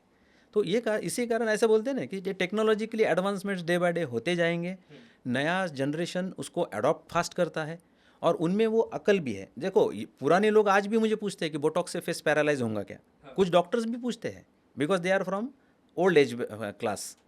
बट अभी कैसा है, नया जनरेशन बोलता है सर मुझे I want to take botox for beauty, जो अलग है, ब्यूटी का इंडिकेशंस अलग है कि, और इसके फंक्शनल इंडिकेशंस अलग है। जैसे आप फेशियल सर्जरी करते हो तो सबसे ज़्यादा यंगस्टर आते हैं अभी, यंगस्टर्स बिल्कुल, लड़के, हाँ राइट, लड़के भी आते हैं। लड़कों भी आते हैं, क्योंकि अभी गायनेकोमेस्टिया की जो बीमारी है जिसमें मेल बुब्स है हमारे, ये फीमेल के जैसे बढ़ने लग गए हैं। हाँ, because आजकल of- वो सबसे ज़्यादा बहुत गंदा लगता है। हाँ, वो है भी है बहुत भी। सारे लोगों में टी शर्ट पहनते हैं तो वो दिखाई पड़ता है। देता है। लेकिन सर ये यंगस्टर में भी है और ओल्ड एज वालों में भी है। ओल्ड एज में कारण उसका अलग रहता है, पर यंगस्टर में क्या होता है कि बहुत बार एक्सेसिव वेट गेन, तो फिजिकल fat एक्सरसाइज बहुत का बढ़ अभाव जाता है। नहीं है ना, और उसके कारण और कुछ हार्मोन्स जो है, जैसा दूध में गाय से दूध निकालते समय बहुत बार वो जो ये रहता है दूध निकालने वाला, वो ऑक्सीटोसिन के इंजेक्शन देता है, तो वो दूध के कारण भी वो हार्मोन हमारे बॉडी में जाता है। फास्ट फूड के कारण वो कुछ चीज़ें प्रिजर्वेटिव हमारे बॉडी में जाती है, जिसके कारण, और कुछ लोगों में ये जेनेटिक इंडिकेशन से होता है कि जैसे फादर मदर को भी था, अपने फादर को था या उनके ग्रैंडफादर को था, तो उसके कारण भी अपने को आनुवंशिकता के कारण वो आ सकता है। तो उसमें कोई ऐसी शर्माने वाली बात नहीं, इसके लिए बहुत ही बढ़िया ऑप्शन निकला है लाइपोसक्शन। अभी इनिशियल डेज में हम उसको पूरा काट पीट के ऐसा बड़ा स्कार आ जाता था। पहले तो हाँ, केवल वही था, चर्बी निकालना हो तो फिर काटा जाता था। अभी हम क्या करते हैं कि एक जैसा पेन का एक छोटा सा नोजल है ना, उतना साइज का इंसिजन से वो पूरा कैनुला अंदर जाता है, और वो पूरा लाइपोसक्शन का कैनुला अंदर जाके पूरा फैट जो है, चर्बी वहाँ की, वो पूरी निकाल ली जाती है, और ग्लैंड को वही इंसिजन से थोड़ा सा बढ़ा के ग्लैंड निकाली जाती है वहाँ की, और patient will be with in 3 to 4 weeks he will be all right. उसका सेल्फ कॉन्फिडेंस, अभी मुझे मैंने तो ऐसे करीबन 5-6 हज़ार गायनेकोमेस्टिया किया है अभी तक। हाँ, क्योंकि ये सबसे ज़्यादा gynaecomastia is a very rewarding surgery. हाँ, और उसके लिए वो जो लोग आते हैं, जिसका कॉलेज स्टूडेंट्स या प्री मैरिटल एज ग्रुप वाले लोग जो है, तो इनमें क्या होता है कि वो सेल्फ कॉन्फिडेंस लॉस हो जाता है। बहुत बार तो इतने डिप्रेशन में चले जाते हैं कि उनको साइकेट्रिक ट्रीटमेंट लग जाती है इसके कारण, और इसी के कारण वो उनके फादर और मदर लेके आ जाते हैं हमारे पास, सर ये ऐसा ऐसा बिहेव कर रहा है, इसमें बिल्कुल कंसंट्रेशन नहीं है, पढ़ाई नहीं कर रहा है। तो हम बोलते हैं उसमें, फिर हम उसको डिटेल में काउंसलिंग करके उसका पूछते हैं कि क्या प्रॉब्लम है बेटा, तो फिर वो बताता है कि अंकल मेरे ये दोनों ब्रेस्ट की जो साइज़ है वो फीमेल के जैसी लगने लग गई है, जिसको हम गायनेकोमेस्टिया बोलते हैं, और इसका सोल्यूशन इतना सिंपल है कि इट्स हार्डली 1 hour और 2 hour सर्जरी। लेकिन वो करने के बाद फिर वो वापस नहीं आएगा? पक्का 100% कि कुछ समय बाद फिर से? नहीं, क्योंकि वो फैट का रूल है, ऑल और नन। फैट की जो सेल्स है बॉडी में 14 साल तक कांस्टेंट रहते हैं। एक बार उसकी जो संख्या है, समझो अपनी जन्मते समय सपोज 100 है, वो बढ़ के 14 साल तक 1 लाख हो गई समझो, पर 1 लाख के बाद उसकी संख्या उतनी ही रहेगी।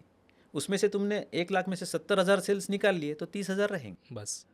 अनलेस एंड अदरवाइज कुछ 1% एक जिसको मॉर्बिड ओबेसिटी बोला जाता है, कि जो पर्सन खाते ही जा रहा है, अभी एकदम ओवर ईटिंग करते ही जा रहा है, व्यायाम नहीं कर रहा है, जिम नहीं कर रहा है, या कुछ भी बॉडी एक्सरसाइज नहीं कर रहा है, हाँ, तो वो केस में इसको मतलब फैट आने की संभावना कभी कभी 1% पॉपुलेशन में रहती है। केवल 1%। 1%।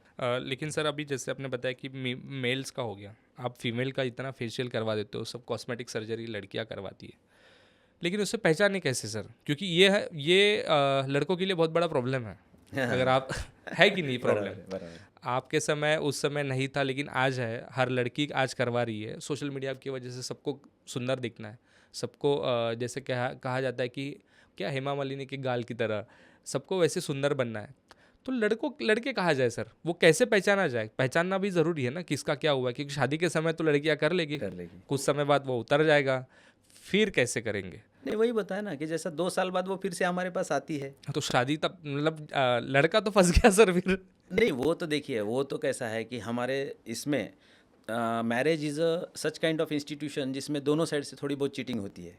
अभी देखिए, हम लड़कों को बोलते हैं क्या, वो सिगरेट पीता है क्या, दारू पीता है क्या, तंबाकू खाता है क्या, गुटखा खाता है क्या, उसको कहीं दूसरे व्यसन तो नहीं है, ये कोई देखता नहीं है ना।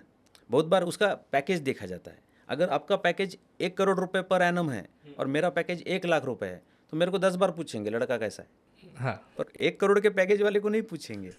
पैसा मैटर। पैसा बोलता है।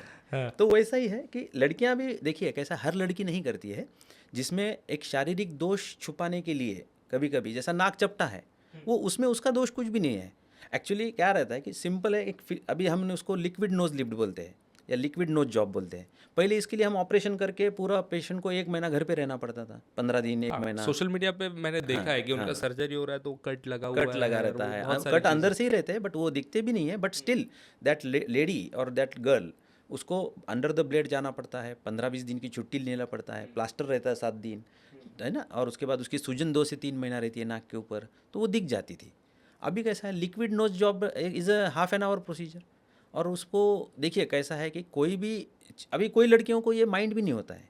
अभी मेरे पास कुछ लड़कियां ऐसी हैं जो मेरी खुद की सिस्टर्स है, जो काम करने वाली मेरी अंडर रिसेप्शनिस्ट है। मैं उनको बोलता हूँ कि यार तेरा नाप तो बहुत चपटा लग रहा है सर, रहने दो, बोले मुझे कुछ नहीं करना है। तो ऐसा नहीं है।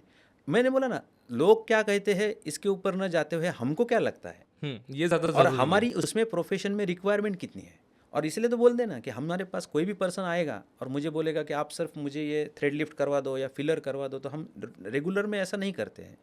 ये सिर्फ पहले तो पिक्चर में जैसा दिखाया जाता है वैसा हर चीज़ नहीं होती है। अच्छा, हर कोई आके करवा कर नहीं जा सकता। नहीं, उसमें कैसा है कि उसका माइंड सेट क्या है, पहली बात। अभी बहुत बार क्या होता है कि मेरे पास कभी कभी करोड़पति लड़कियां रहती है, दे केम इन मर्सिडीज़ और BMW, पर ऐसा नहीं है कि उनको जो IQ इंडेक्स रहता है हर एक का बॉडी में, वो हर एक का अलग चलेगा। अभी वो बोलेगी कि सर मुझे लाइपोसक्शन मुझे बहुत ज़्यादा रिवार्डिंग लगता है ना।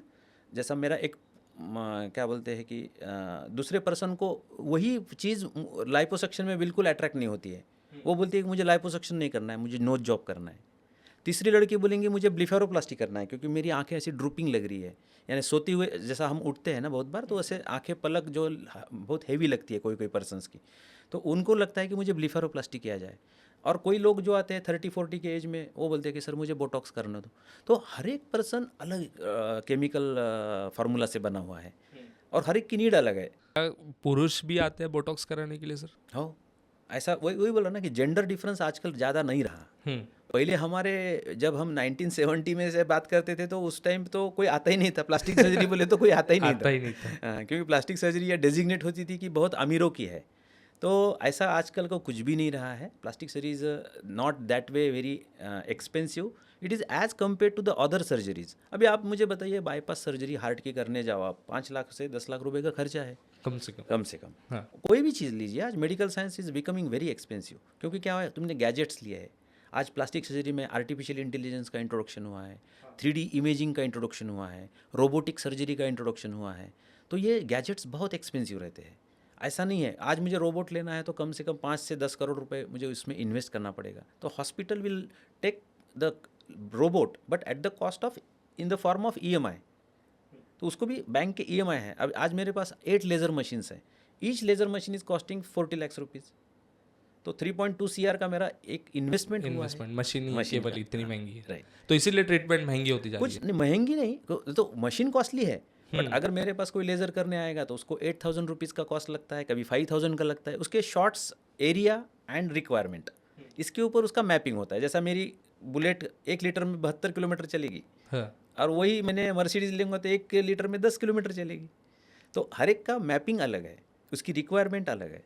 सर जैसे हम लोग अभी बात कर रहे थे शादियों को लेकर, किस एज में अब एज के हिसाब से थोड़ा सा डिफरेंशिएट करते हैं कि किस एज में फीमेल्स क्या क्या करवाने आती है, क्योंकि ये समझने के लिए थोड़ा आसान रहेगा आसान हम लोगों रहेगा, के लिए। yes. 20 के एज में, 40 के एज में, क्योंकि शादी हो जाती है 20 के बाद 30 तक का, 40 बीच वाला एज रहता है जिसमें सबसे ज़्यादा यंग होने का फील होता है फीमेल्स को, है ना। उसके बाद आता है फिर 60 प्लस में।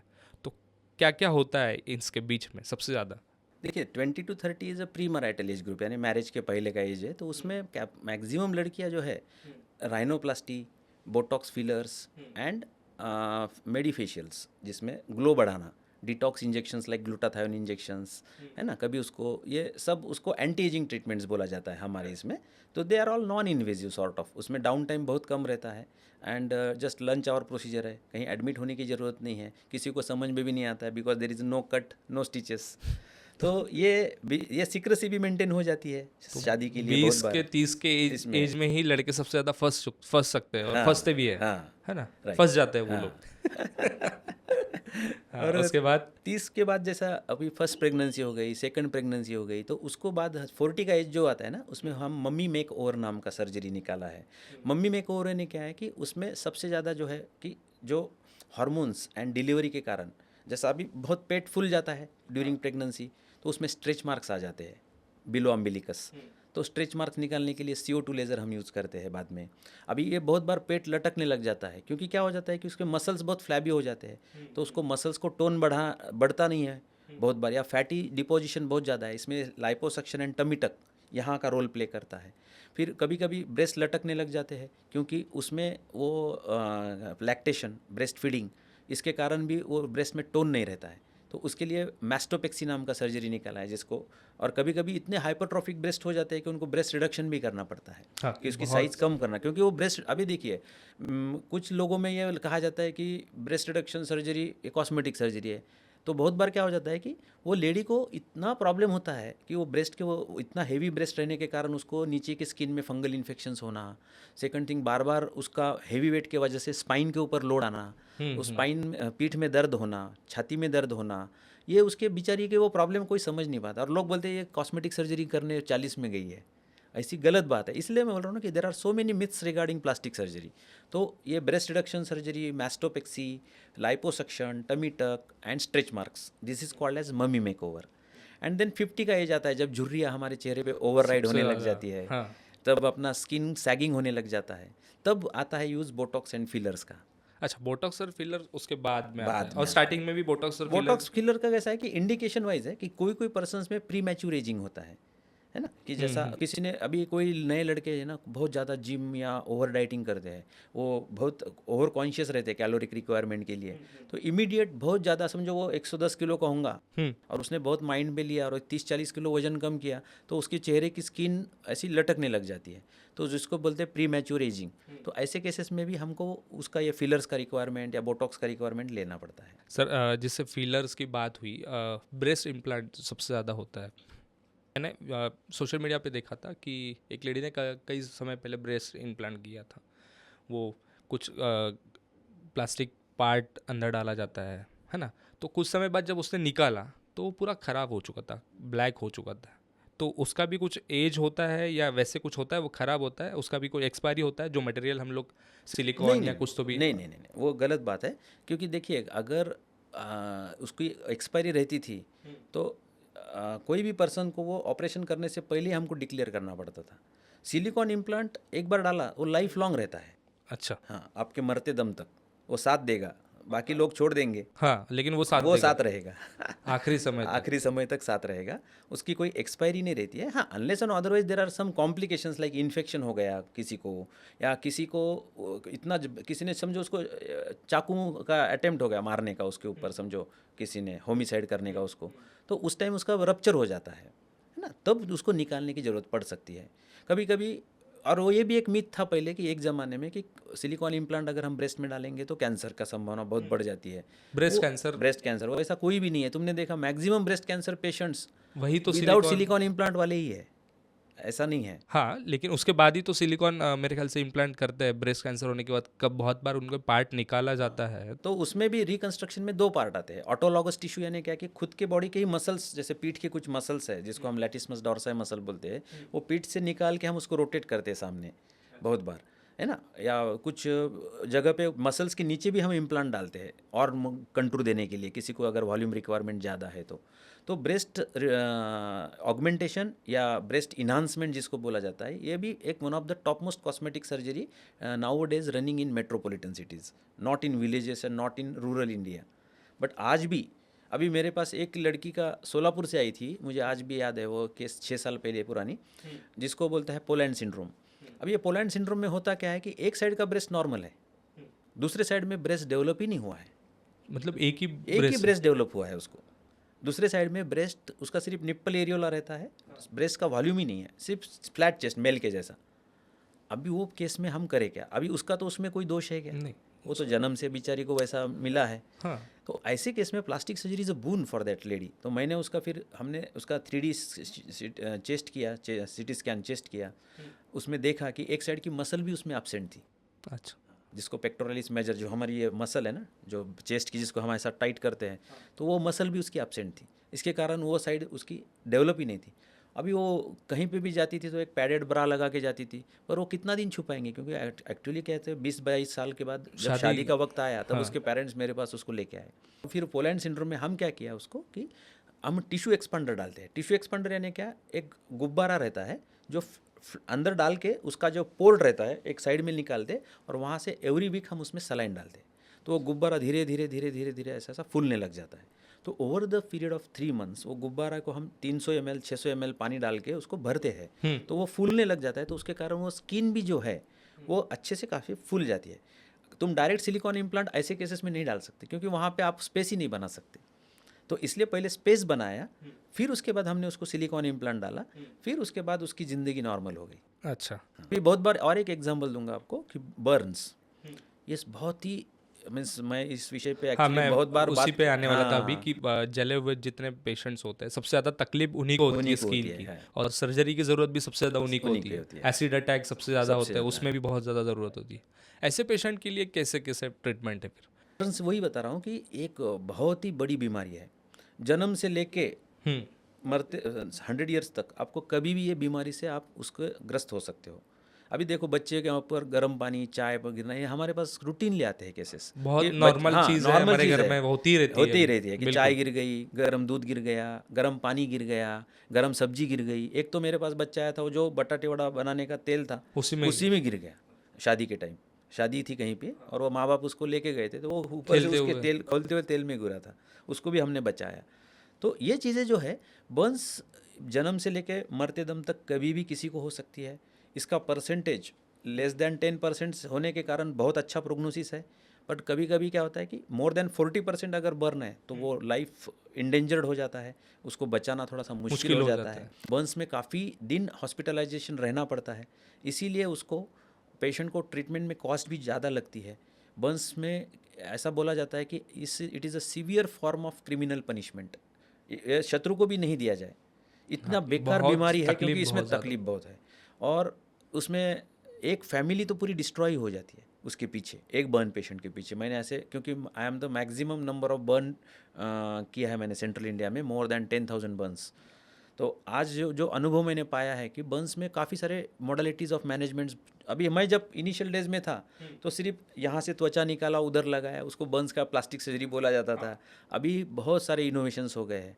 अभी आर्टिफिशियल स्किन क्रिएट होने लग गई, डर्मल टेम्पलेट्स आने लग गए, उसके बाद बहुत सारे फ्लैप्स निकले हैं, उसमें भी बर्न्स के जो स्कार्स है। अभी बहुत बार क्या होता है, लड़की इतनी अच्छी हो जाती है पर उसके जो स्कार्स है वो काफ़ी मोटे हो जाते हैं। बोले तो एक ऐसा उसका लेवल जो था सब पतला निशान रहने के बजाय उसके 1 से 2 सेंटीमीटर वो ऊपर आ जाते हैं चमड़ी के लेवल से। तो उसको बोलते हैं हाइपरट्रॉफिक स्कार एंड केलॉइड्स।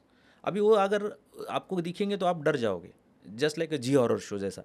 तो कोई भी इसी कारण कि वो अगर हमने उसको तो जिंदा तो रखा है, but she is a burden on the society, because nobody wants to give job, nobody wants to hire हर।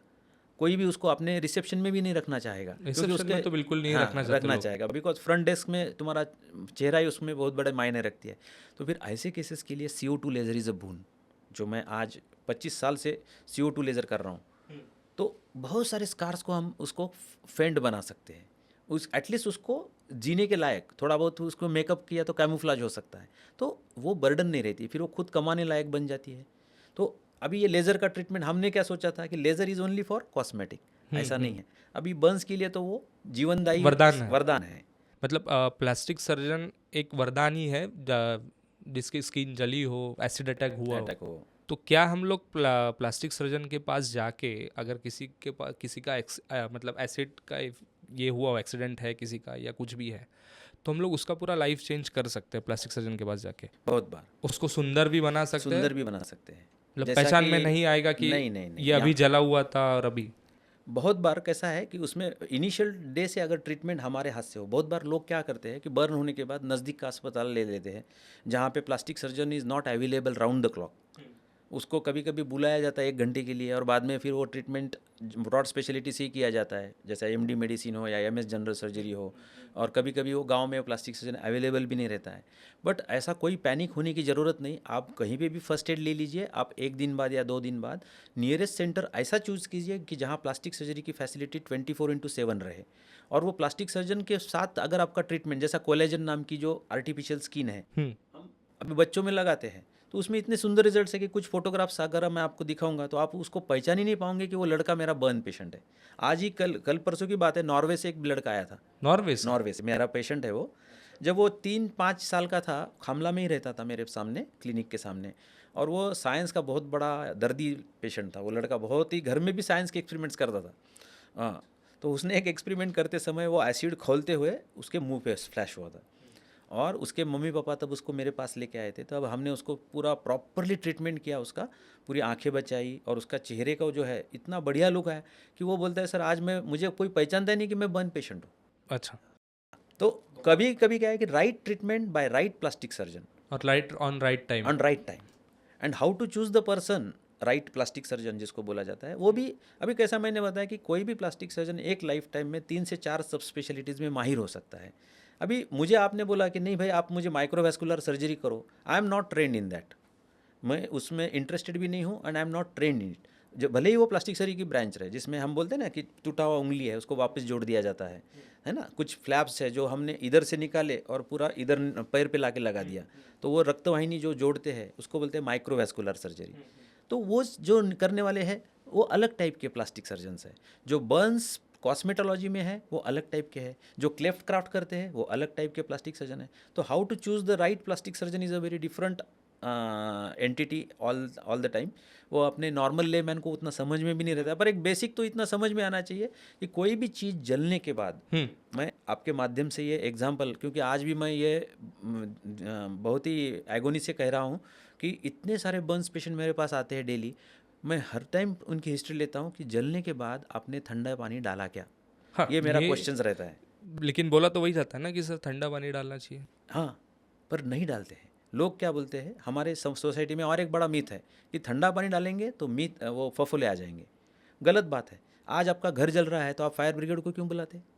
पानी तो डालना पानी पड़ेगा। डालने के लिए। हाँ, उसी से तो बुझाया जाएगा ना। जैसा कोई भी शरीर का भाग बर्न होने से गर्म हो जाता है, हाँ, उसको ठंडा तुम करने कम के से कम 20-25 मिनट नॉर्मल टेम्परेचर का, एकदम फ्रीज का पानी नहीं, आइस भी वाटर नहीं, अच्छा। सादा पानी जो नल का आता है, हाँ। या तुम्हारे बैरल में भरा हुआ है, एक 15 से 20 मिनट डालिए, तो उसमें उस पेशेंट की जान बचने की संभावना 30 to 50% बढ़ जाती है। उसके ट्रीटमेंट की कॉस्ट 30 to 50% कम हो जाती है। ट्रीटमेंट और की कॉस्ट भी पानी कम हो जाती है। क्योंकि जितना गहरा जख्म उतना आपको प्लास्टिक सर्जरी ज़्यादा लगेंगे, उतना उसका हाँ, हॉस्पिटलाइजेशन का स्टे बढ़ेगा, उतना एंटीबायोटिक्स बढ़ेगा, उतनी फार्मेसी का खर्चा आएगा। तो अभी मुझे बताइए कि एक बर्न पेशेंट अगर 10 दिन में घर जाता है और दूसरा बर्न पेशेंट 2 महीने में घर जाता है, तो किसका खर्चा ज़्यादा है? 2 दिन में जो जा रहा है उसका कम है, 2 महीने का ज़्यादा है। हाँ, तो ये 2 महीने का क्यों ज़्यादा लगा? क्योंकि उसमें जब जितना गहरा घाव उतना उसका बड़ी ट्रीटमेंट, बजट रिक्वायरमेंट बढ़ जाती है। तो और मैंने इसी कारण हमने अमिताभ बच्चन जी को ब्रांड एम्बेसडर बनाया था 2014 में, कि पोर वाटर एंड सेव लाइव्स, ये स्लोगन भी हमने पास ऑन किया। फिर भी आज मेरे पास 100 में से 98 पेशेंट ऐसे मिलते हैं कि जिनमें पानी डाला नहीं जाता। कोलगेट टूथपेस्ट लगाएंगे, हाँ गोबर लगाएंगे, कापूर लगाएंगे, बटाटे की छाल लगाएंगे, और क्या क्या उनके पास शाई लगाते हैं, इंक जिसको बोलते हैं, वो भी लगाते हैं। पर ये किसी ने बोला नहीं रहता है, सोशल मीडिया में ये कहीं लिखा नहीं है, कहीं इसका मैसेज पेपर में हमने कहीं दिया नहीं है। मैं जब association of plastic surgery central India का प्रेसिडेंट था, तब भी मैंने ये साइंटिफिक सभागृह में इसके लिए स्पेशल एक हमने ये किया था पब्लिक अवेयरनेस प्रोग्राम। उसके माध्यम से भी हमने यही लोगों को बताया। आज भी हम यही बताते हैं कि कोई भी पेशेंट जब हमारे यहाँ से हॉस्पिटल से अच्छा होके जाता है तो हम उनको बोलते हैं कि गांव में ये बात बताओ, हाँ कि अगर चलो एटलीस्ट तुम पे तो तुम्हारे हाथ से गलती हो गई है, पर अभी नेक्स्ट पेशेंट से ये गलती ना हो। फिर भी आज हमारे समाज में इसका प्रबोधन करना काफ़ी ज़रूरी है कि जलने के बाद पानी डाला जाए। सर हम लोग बॉलीवुड इंडस्ट्री में बहुत सारे लोगों को देखे हुए हैं, मतलब आपने भी देखा होगा, मैंने भी देखा है। तो होता ये है, बॉलीवुड इंडस्ट्री में ऐसे कई एक्टर हैं जो प्लास्टिक सर्जरी के बाद उनका पूरा फेस कट चेंज हो चुका है और वो बहुत ख़राब हो चुका है। कई हीरोइन है ऐसी। तो ये इफ़ेक्ट कब होता है, मतलब क्यों ख़राब होता है, कब ख़राब होता है, कैसे ख़राब होता है, राइट, है ना, वो समझना बहुत ज़रूरी है। क्योंकि बॉलीवुड इंडस्ट्री में अगर किसी का ऐसा हो रहा है तो उसका तो मतलब क्या बोले, रोजी रोटी वही है, तो उसका तो वही बंद हो गया। राइट, ऐसे कोई एक्टर है बता, इसलिए मैंने बताया ना कि how to choose your right plastic surgeon. ये मॉडल्स, ये जो एक्ट्रेसेस और जो भी स्पेस 3 सेलिब्रिटीज़ है, ये क्या होता है कि कहीं कहीं पेपर में पढ़ते हैं कि ये अमुक ढमुक plastic surgeon is very good, and वो कभी कभी बहुत अच्छा भी रहता है। ऐसा नहीं है, हर plastic surgeon is not a bad one, but उसकी जो रिक्वायरमेंट रहती है, जैसा मेरे पास एक सिलीगुड़ी से एक मॉडल आती है जिसको लिप पाउटिंग करना रहता है।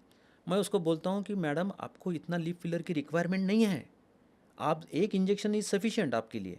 नहीं, वो बोलती है कि सर मुझे मिनिमम 3 इंजेक्शन दो, आप भले मुझसे डबल चार्ज लो, लेकिन 3 दो, 3 इंजेक्शन मुझे चाहिए। ये उसका माइंडसेट है।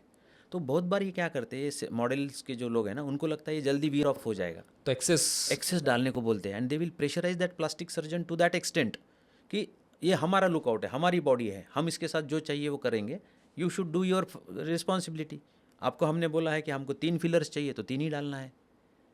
So that's way they are spoiled cases, and then they will, वो बात वो आपको कभी भी बताएंगे नहीं इंटरव्यूज में कि हमने उस डॉक्टर को कंपेल किया था। अभी मैं और एक एग्जांपल देता हूँ कर्नाटका का। She is a Karnataka actress, she died just because of liposuction. अभी एक 6 महीने पहले की बात है, लाइपोसक्शन से। और उसको उसने क्या किया, घर में किसी को नहीं बताया, ना माँ को, ना बाप को, ना बहन को, ना भाई को। सेकंड थिंग, उसने क्या किया कि प्राइवेसी मेंटेन करने के लिए वो अच्छा जो हॉस्पिटल जहाँ पे round the clock 24/7 big corporate वो ले सकते हैं, because they can have that kind of money, afford है बिल्कुल। हाँ, तो उसने क्या किया, सीक्रेसी रखने के लिए that plastic surgeon, I could not utter his name because of some problems, तो वो प्लास्टिक सर्जन को बोला गया कि आप छोटे नर्सिंग होम है जहाँ पे उसके नज़दीक घर के, वहाँ पे कीजिए। अच्छा, जहाँ पे आईसीयू फैसिलिटीज़ बराबर नहीं थी। एंड नेचुरली क्या हो गया कि उसको लाइपोसक्शन के बाद ऑक्सीजन का रिक्वायरमेंट बढ़ने लग गया, और आईसीयू बैकअप नहीं रहने के कारण जब उसको शिफ्ट करने की बारी आई तो ट्रांजिट में ही शी एक्सपायर्ड। ओके, तो गल्ती दोनों, हाँ, क्या सबसे ज़्यादा गलती तो उसकी थी कि वो मानने के लिए तैयार इसमें privacy, secrecy and pressurisation tactics जो इसको बोला जाता है आज भी। तो ये तीनों चीज़ों की वजह से ना बहुत बार गलत मैसेज सोसाइटी में जाता है। अभी मैंने आज तक करीबन अभी मेरे 400-500 लाइपोसक्शंस हुए हैं in my entire life time. यहाँ पे इतना ज़्यादा उसका ये नहीं है, फैड नहीं था जब मैं आया था नागपुर में, इसलिए मेरा नंबर कम है। बट लाइपोसक्शन मैंने जितने भी किए हैं, अभी मैंने एक ऑस्ट्रिया की जो लेडी है जो नेवी में है, अपनी इंडिया की है, उसका 3D लाइपोसक्शन में मैंने 13 to 14 लीटर्स फैट निकाला, जो कि एक रिकॉर्ड है।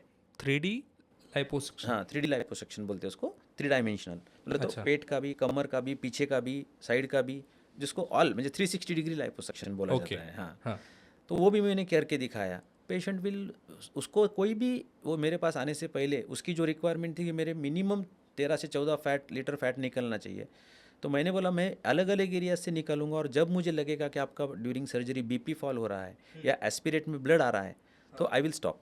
Then I will not give guarantee कि आपने बोला 13 to 14 लीटर्स निकालना है तो मैं वो निकालूंगा, ऐसा नहीं है। तो मैं स्टॉप हो जाता हूँ वहाँ पे।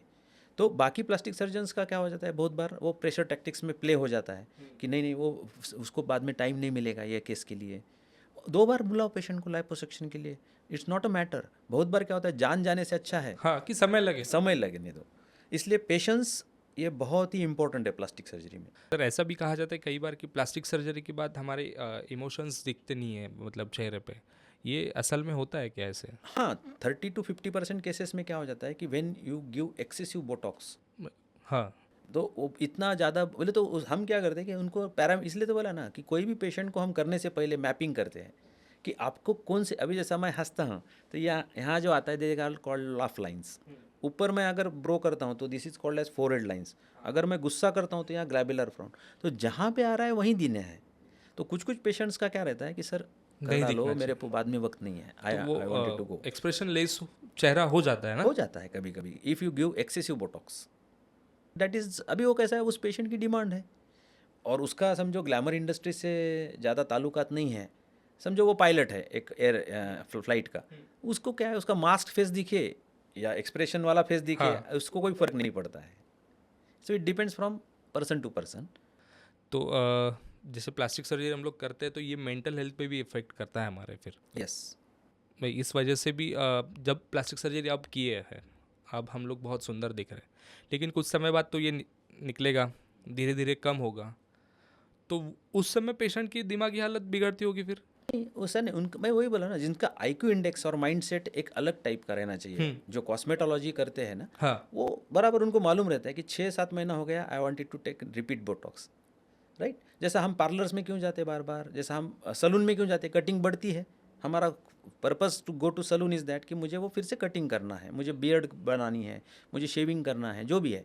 तो वैसा बोटॉक्स फिलर का भी है कि उसका माइंडसेट उसका फिक्स है कि मुझे ये पर्टिकुलर टाइम में उसके पास जाना ही है। लेकिन सर जैसे आपने अभी बोला कि हम लोग पार्लर में और जाते कभी हैं। कभी क्या होता है, उसकी नीड ख़त्म भी हो जाती है। जैसा मैंने बोला ना, बहुत सारी लड़कियां एक बार शादी, उनका मेन नीड रहती है मैरिज, एक बार मैरिज पर्पस सॉल्व भी हो गया या उसका जॉब प्लेसमेंट कहीं अच्छा हो गया। अभी मेरे पास एक एयर होस्टेस आई थी जिसके एक्सपोज पार्ट्स में टैटू था, यहाँ पे बनाया हुआ। तो टैटू की वजह से उसको जॉब से निकालने का ये आया, लेटर आया कि you are having a tattoo on your expose parts of your body, we will reject you. तो उसने बोला कि सर मुझे 3 महीना दे दो, I will remove my tattoo. और वो मेरे पास आई, I did my pico laser for that tattoo. अभी विद इतना मस्त टेक्नोलॉजी है कि जिसमें कहीं पे तुमको कुछ काट चीट नहीं, उसको नहीं तो पहले क्या है, इतना पार्ट कट करो, उसको फिर निकालो, सर्जरी करो। वो स्किन निकाल के यहाँ से स्किन लगाओ तो यहाँ पे स्कार आ जाता था, है कि नहीं। अभी इससे क्या हो गया, लेज़र से उसका टैटू भी हट गया 3 महीने में, उसको बहुत मतलब तो नॉर्मल ऐसी आ गई, एंड दैट एविएशन इंडस्ट्री में उसका जॉब प्लेसमेंट भी हो गया। तो नेचुरल है ना। हाँ हाँ। तो उसकी रिक्वायरमेंट थी उतना करने की। अभी वो कभी कभी क्या होता है, एरोस्टेसिस इतना सुंदर रहती है सपोज, या कुछ एक्ट्रेसेस भी सुंदर रहती है, तो भी उनको लगता है कि नहीं और एनहांस करना है, थोड़ा सा मुझे, हाँ, बढ़ाना हर एक है। का बॉडी इफेक्टर अलग है। हाँ। जैसा मैंने बताया ना कि मुझे डॉक्टर बनना था, मैं बना। हाँ। कुछ लोगों को, जैसा मेरा भाई इंजीनियर बना, अब हम तो एक ही घर के 2 भाई हैं, बट ऐसा क्यों हुआ, माइंडसेट सबका माइंडसेट अलग अलग अलग है सबका। लेकिन सर जैसे हम लोग अभी बात कर रहे हैं तब से हमने फीमेल की बॉडी पार्ट्स पे बात की।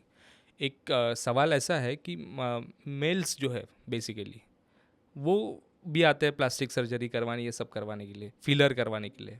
मेल बूब्स भी होता है, फीमेल बूब्स के लिए भी आते हैं।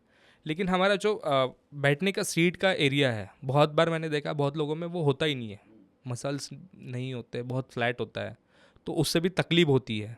तो कोई ऐसा भी पेशेंट आता है इसको भी फिल करवाने के लिए, इसमें भी फिलर हो सकता है? हाँ, उसको बट इम्प्लांट बोला हाँ। जाता है। हाँ, बट इम्प्लांट इज़ बहुत सेलिब्रिटीज़ लोगों ने ही किया है उसको ज़्यादा से ज़्यादा। हाँ, मतलब बॉलीवुड इंडस्ट्री वालों बॉलीवुड ने इंडस्ट्री में कुछ भी नहीं छोड़ा है। नहीं छोड़ा है। वो तो मैंने बताया ना कि जैसा अभी she is a pop singer, I could not tell her name when I was in Breach Candy at that time. She was a pop singer, she came to us that कि मुझे बट इम्प्लांट करना है। हम चक्का बोले तो थोड़ा सा एक्सक्लेमेटरी मार्क आया मेरे फेस पे कि ऐसा क्यों क्योंकि पॉप सिंगर का मेन फेस ज़्यादा हाँ, दिखना दिखना जाता है। हाँ। पीछे का साइड कौन देखता है। हाँ। तो हमने उसको बोला, पर वो उसकी बॉडी का इमेज में उसके जो भी उसको लगता था बचपन से कि मुझे वो सीट की जगह डेवलप नहीं है, मुझे वो जगह बनानी है। तो उसलिए, और वो पॉप सिंगर का सक्सेसफुली हो गया, मेरे बॉस ने ही किया था वो बट इम्प्लांट, एंड वो तब पीरियड था 2001। ओके। हाँ, 2001। 2001 में वो मैंने सर्जरी देखी थी फर्स्ट टाइम इन इंडिया। तो ये सर्जरी बहुत कम होती है अभी अपने यहाँ की? हाँ, होती है अभी? नहीं, अभी नहीं, रेगुलर नहीं, अभी बढ़ गया है? नहीं, बढ़ा है बट ओनली इन मेट्रोज। अच्छा, ओनली इन मेट्रोज, बाकी जगह बाकी नहीं। जगह नहीं। तो इसमें भी मेल ज़्यादा है, फीमेल ज़्यादा है, या मेल्स इसमें भी? फीमेल्स ज़्यादा है। अच्छा, इसमें भी फीमेल ज़्यादा है। हाँ। जो जिम जाने की ज़रूरत नहीं है। जरूरत नहीं है। हाँ, मगर आजकल सिक्स पैक बनाने का जो टेक्निक आया हाँ, है हाँ। लाइपोसक्शन से, उसके लिए मेरे पास काफ़ी लोग आते हैं हाँ, कि जो आफ्टर चर्बी है। हाँ, after doing the exercise also they could not develop six packs. तो उसके लिए हम एक हाई डेफिनेशन लाइपोसक्शन टेक्निक रहता है, जिसको वो स्पेसिफिक पार्ट में ही हम लाइपोसक्शन करते हैं, तो बाकी वो पैक्स बन जाते हैं। हाँ, सिक्स पैक बन जाते सिक्स हैं। पैक्स बन जाते हैं। तो उसके लिए भी काफ़ी डिमांड है न्यू जनरेशन में, कि जिनका ये दिखाना चाहते हैं वो लोग जिम में तो वगैरह। अच्छा, आजकल सिक्स पैक्स भी ऐसे ही बनाए जाते हैं, हाँ, बाय लाइपोसक्शन टेक्निक्स। कोई जिम नहीं करके नहीं, नहीं, जिम कुछ करके भी कर सकते हैं, बट उसके लिए बहुत हार्ड वर्क मेहनत लगता है, मेहनत लगता मेहनत है। लगती तो है। सबको मेहनत नहीं चाहिए। Whenever there is a shortcut they will try to do it. हाँ, तो शॉर्टकट में तकलीफ भी बहुत ज़्यादा होती होगी फिर। पैसा लगता है। जैसे आपने लेज़र के बारे में बताया, जितना मुझे पता है लेज़र केवल हेयर रिमूवल के लिए सबसे ज़्यादा यूज़ होता यूज है होता है, यस। है ना? सबसे ज़्यादा बहुत ही means it is the one of the, क्या बोलते हैं उसको, कि आफ्टर 2010 हेयर रिमूवल इंडस्ट्री ये सबसे बहुत ही इकोनॉमिक इंडस्ट्री हो गई है। इसमें भी बहुत सारे लेज़र्स इतने इवॉल्व हो गए हैं। इनिशियली हम आईपीएल लेज़र से करते थे, फिर डायोड से करने लगे, फिर सिंगल वेवलेंथ डायोड आया, फिर डबल वेवलेंथ, ट्रिपल वेवलेंथ, आज 4 वेवलेंथ डायोड आया। उसमें भी एनडीआर लेज़र उसको कपल अप कर दिया गया। तो टेक्नोलॉजी इज़ ब्लूमिंग नाइट। अभी इनिशियली हमको 15-20 सीटिंग लगते थे, आज हम 6 सीटिंग में 98% हेयर रिडक्शन। तो फिर बाद में वो बढ़ता भी नहीं है। नहीं, ऑल और नन। एक बार करो 6 बार, महीने को हाफ एन आवर देना है आपको। अभी मेरे पास फुल बॉडी हेयर रिमूवल के लिए कितने सारी लड़कियां आती है बिफोर मैरिज, क्योंकि उनको वही चल लगता है कि मैं पार्लर में जाके बार बार वैक्सिंग करती हूँ, उसमें मेरा समय बहुत बर्बाद होता है। They are career oriented females. वो ऐसा नहीं है कि हर लड़की फैशन इंडस्ट्री से रिलेटेड हो। She is a engineer also, but she did not want to give that much time to this parlour treatments. Every month जाके वैक्सिंग करना, वो कभी कभी उनको बहुत मुश्किल हो जाती है। अभी तो उसमें क्या हो जाता है कि अभी वो लड़कियां आती है हमारे पास, उसको हमने काउंसलिंग हो जाती है, हेयर की मैपिंग हो जाती है, और वो लेज़र पेनलेस है, एनेस्थीसिया की ज़रूरत नहीं है, डाउन टाइम नहीं है। Half an hour to 1 hour में पूरे फुल बॉडी का हम हेयर रिमूवल लेज़र उसके ऊपर अप्लाई कर देते हैं, एंड वो 6 बार करने के बाद 98% हेयर रिडक्शन आ जाता है। अच्छा, तो पूरा हेयर रिमूवल हो जाता है। कोई लड़कियों में मैंने बताया ना कि जो लड़की का एग्जांपल बताया था कि हाँ पसीना बहुत पसीना आता बहुत था, ज़्यादा आता है। तो उसका एक कारण था कि उसमें हेयर भी रहने के कारण, उसको लड़की को ज़्यादा रहने के कारण उसको फोड़े होते थे वहाँ पे। तो मैंने उसका हेयर रिमूवल लेज़र भी किया है बिफोर बोटॉक्स, तो उसका वो डबल फ़ायदा हो गया है। हाँ, कि फुंसियाँ नहीं होना, उसमें सेकंड थिंग स्वेटिंग कम हो गया है, और उसका लाइफ स्टाइल एकदम इम्प्रूव हो गया है। तो हेयर ट्रांसप्लांट भी वैसे ही अभी एआई टेक्नोलॉजी से हो रहा है फिर। हाँ, robotic hair transplant robotic. Surgery होती है आजकल। वो भी बहुत मिस साइंस ऐसा इवॉल्व हो गया है कि आजकल तो तुम जगह जगह, पहले यह करने वाला एक इंसान मिलता था पूरे डिस्ट्रिक्ट प्लेस में।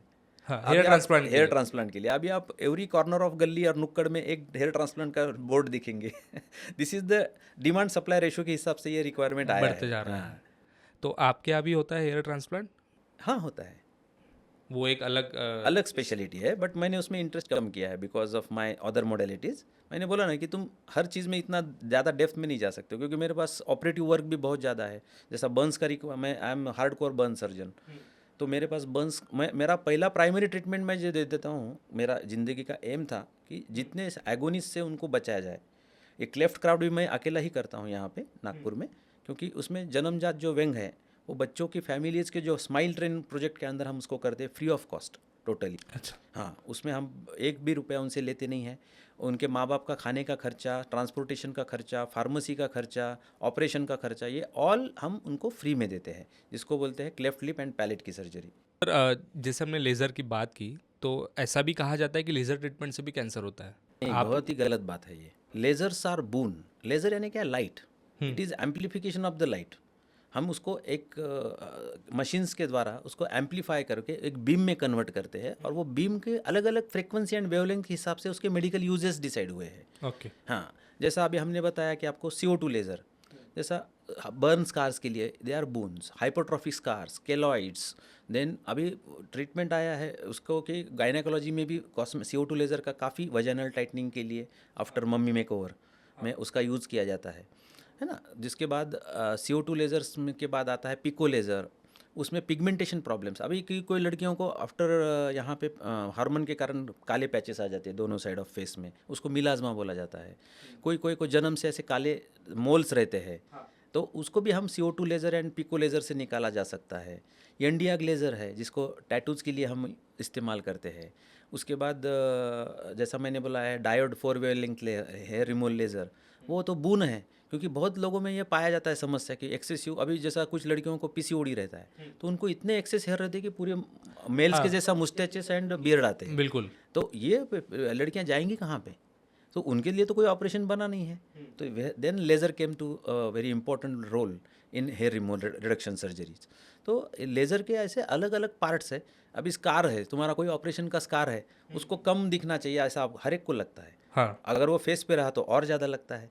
तो इसीलिए मेरे पास स्कार रिजुविनेशन सर्जरी के लिए भी लेज़र्स इस्तेमाल होती है, टैटूज़ के लिए इस्तेमाल होती है, बर्थ मार्क्स के लिए। अभी किसी किसी को, एक आदमी का चेहरा, एक 2-3 महीने की पहले की बात है, वो हिंगनघाट जैसे प्लेस से मेरे पास आया था, उसका आधा चेहरा पूरा ब्लैक है और आधा गोरा है। हाँ, ये भी एक स्किन हाँ, डिसीज है कि स्किन, क्या है? ये बर्थ मार्क है। अच्छा, हाँ। तो हाँ, बहुत सारा काला रहता काला है। रहता है, तो बहुत फिर काला। हाँ, तो ऐसा है कि वो सत्यम शिवम सुंदरम नाम की मूवी जिसमें जीनत अमान का आधा चेहरा काला रहता है और आधा गोरा रहता है, बर्न की वजह से। हाँ, वहाँ बर्न की वो वजह तो से है। बर्न की वजह से रहता है, हाँ, लेकिन इनका तो यहाँ बचपन तो से ही। जन्म से रहता है। हाँ, तो अब वो ये हटाया जा इंसान सकता है हटाया जा सकता है पूरा। पूरा। पर वो इंसान को मालूम नहीं रहता है ना। अभी वो हिंगनघाट जैसे प्लेस में 25 साल उसने वो डिफेक्ट के साथ रहा, तो लोग चिढ़ाते रहते हैं, छोटे बच्चे उसको पत्थर मारते थे, गांव में किसी इसकी शादी नहीं करता कोई उसके साथ, अब कोई लड़की नहीं देना चाहता उसको। अभी उसमें उसमें उस इंसान का क्या दोष है? वो तो जन्म से है। तो इसीलिए laser plays a very important role. और लेज़र से अगर कैंसर होता था तो अगेन मैं वही बताता हूँ कि US FDA अप्रूवल हर लेज़र को मिलता नहीं है। उसके हज़ारों ट्रायल्स होते हैं, 15-15, 20-20 साल ट्रायल होने के बाद। और उसमें भी आजकल इतने मॉडिफिकेशंस आ रहे हैं कि उसमें साइड इफ़ेक्ट्स बहुत ही कम हो गए। ये सर, ये सेल्फ कूलिंग टेक्नोलॉजी आ गई है लेज़र्स में अभी। ये सब तो सर मन के सवाल थे सबके। ये बहुत लोगों के मन में सवाल है, हमारे भी मन में सवाल थे, यही तो हमने आपसे पूछना चाहते थे। पुराने समय ऐसे दिखाया जाता था कि कोई विलन है, प्लास्टिक सर्जरी करके छिपाया जाता है। तो क्या वैसे हो सकता है? पूरा के पूरा इंसान बदला जा सकता है, उसका चेहरा कॉपी पेस्ट हो सकता है अभी प्लास्टिक सर्जरी सेम से? टू सेम नहीं हो सकता है, हाँ। बट उसको चेंज किया जा सकता है कि अच्छा। Criminals will take the advantage of plastic surgery to, उसको क्या बोलते थे कि अपने आइडेंटिटी छुपाने छुपाने के के लिए। हाँ, तो उसको फेस चेंज सर्जरी बोलते हैं। तो वो होता है? होता है। उसमें भी हम 6 से 8 इम्प्लांट्स डालते हैं, बहुत सारे अलग अलग चीज़ें करते हैं उसके ऊपर ऑपरेटिव में, जैसे नाक का शेप बदल दिया, ओठ में फिलर्स डाल दिए, मिड फेस में भी फिलर्स डाल के उसको प्लम कर दिया, फिर उसके बाद उसको यहाँ पे चिन में इम्प्लांट डाल दिया, या मैंडिबल के एंगल में इम्प्लांट डाल दिया, है ना। यहाँ पे भी जाइगोमेटिक इम्प्लांट्स डाल जाते हैं, तो उसमें चेहरा काफ़ी बदल तो जाता फिर है। तो ये तो बड़ा खतरनाक है। मतलब उनके पास पैसा भी बहुत है, जितने क्रिमिनल बैठे हुए उनके पास, तो इजीली गवर्नमेंट को मतलब धोखा दे सकते हैं।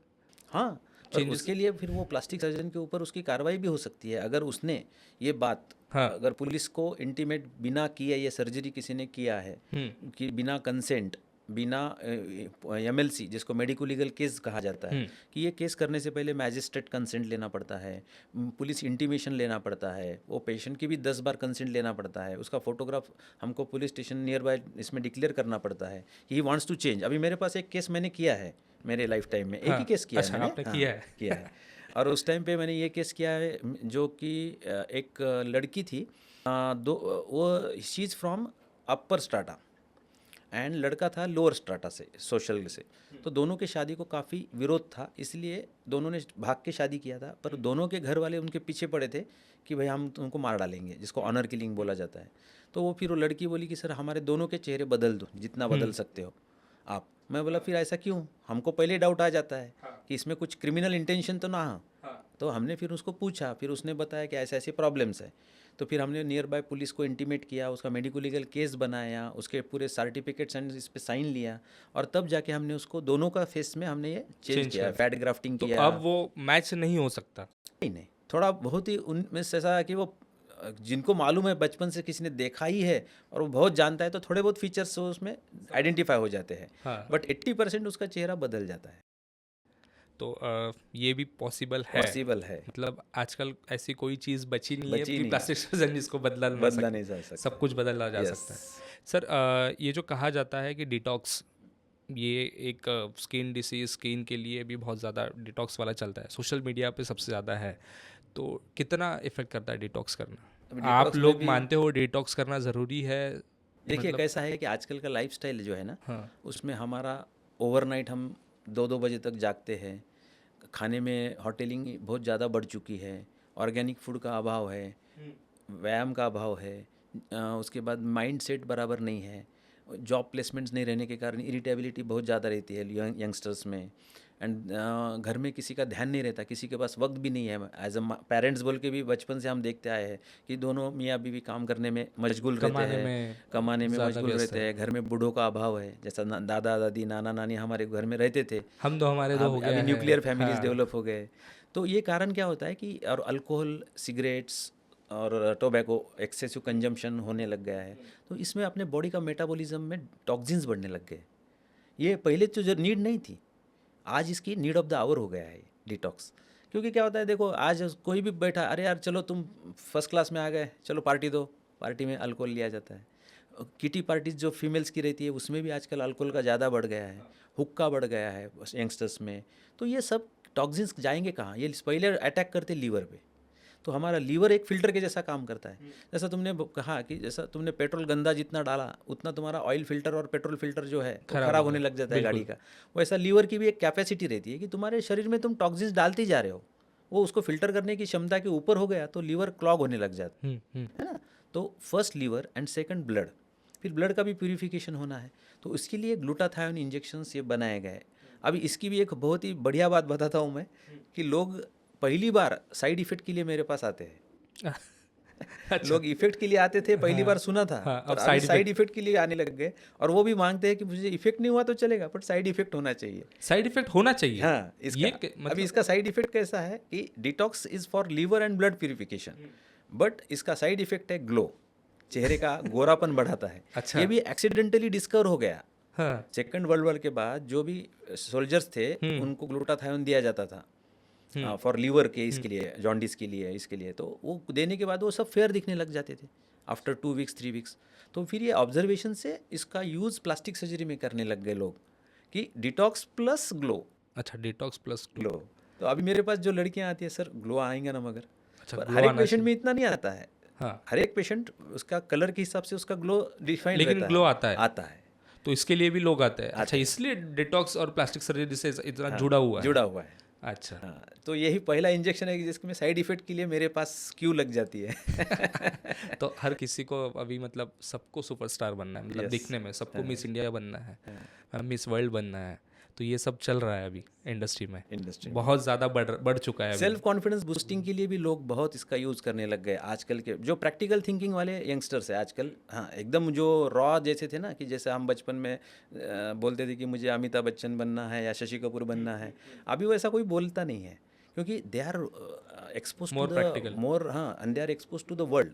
वर्ल्ड बहुत छोटा हो गया ना, you are a globe trotter nowadays. पूरा आजकल तो तुम देखा ना, छुट्टियां लग गई, लोग विदेश में घूमने गायब। लग जाते हैं। गायब। 8 दिन 6 दिन छुट्टियां, और वो फोटोज अच्छे आना चाहिए। हाँ, तब फोटोज इसके लिए फिर वो मेरे पास पहले ही आ जाते कि सर मुझे मेडिफेशियल करवा दो।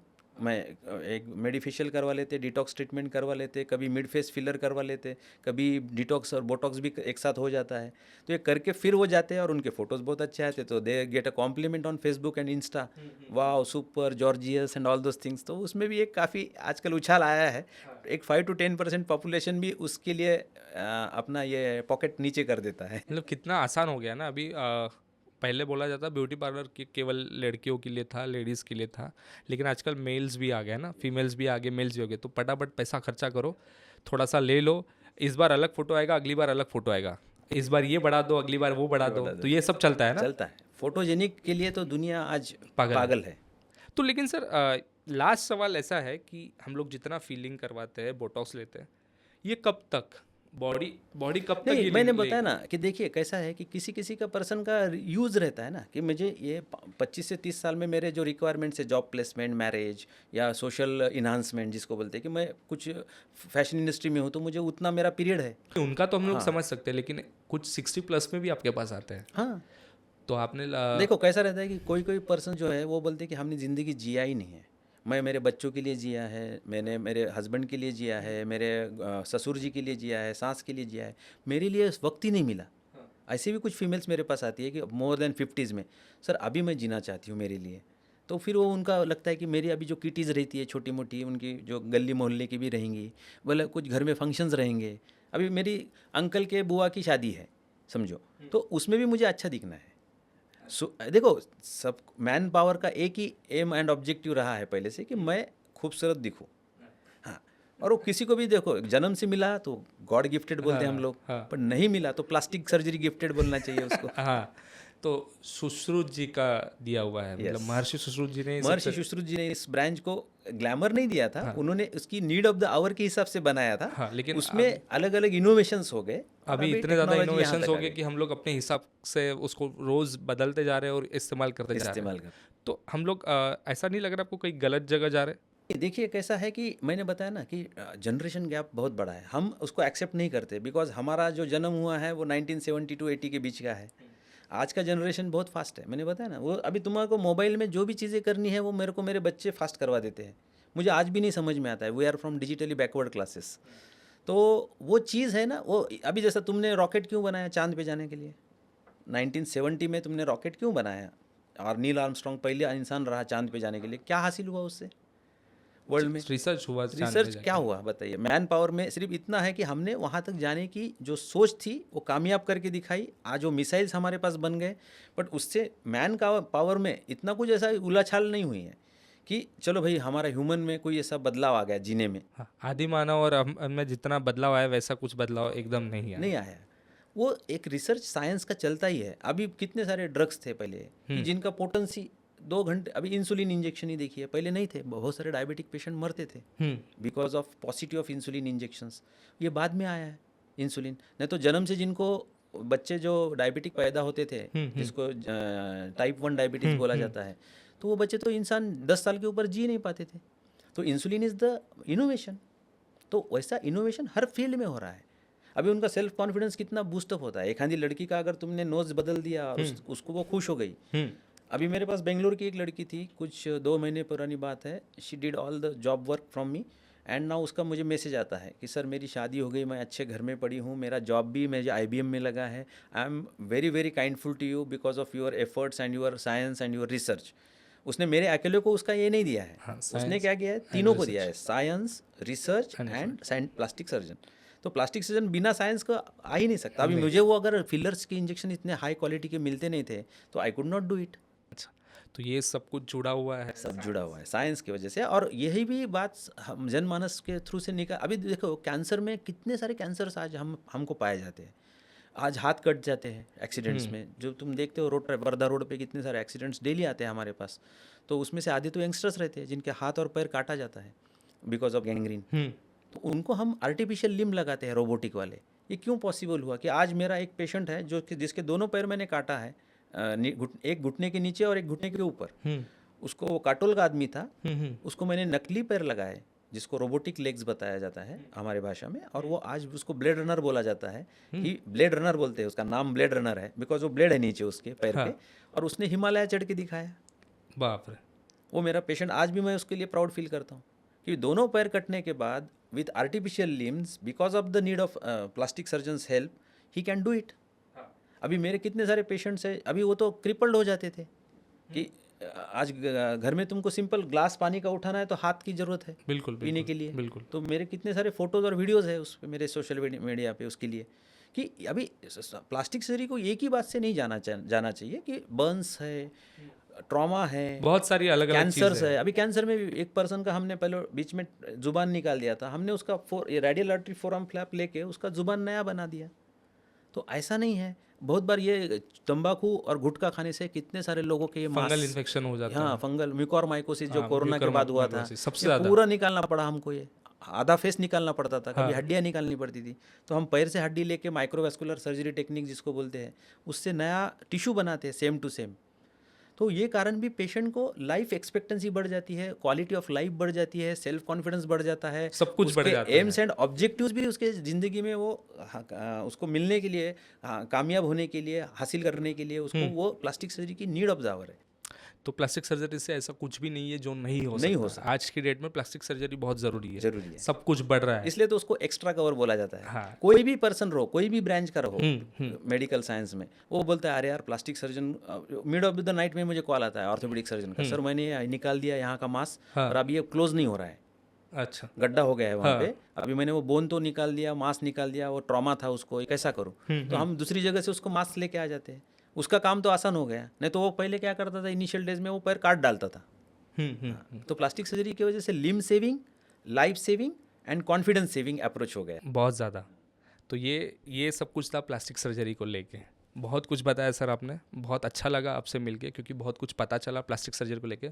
अभी हमारा प्लास्टिक सर्जरी की तरफ देखने का नज़रिया थोड़ा बदल चुका है, थोड़ा नहीं बहुत बदल चुका है, क्योंकि हमें पता चला कि अब प्लास्टिक सर्जरी कहाँ कहाँ होती है, प्लास्टिक सर्जन क्यों ज़रूरी है, क्योंकि आपके अलावा आज की डेट में सब कुछ अधूरा है अगर देखा जाए तो, क्योंकि एक्सीडेंट रोज़ होने वाले हैं, वो होते रहेंगे, बर्न हो रहा है, कहीं कुछ ना कुछ हो ही रहा है, कॉस्मेटिक सर्जरी करना ज़रूरी है, बहुत सारे लोगों को ज़रूरी है, और कुछ कुछ लोग शौक की वजह से भी करते हैं। 1% are exceptions to every rule.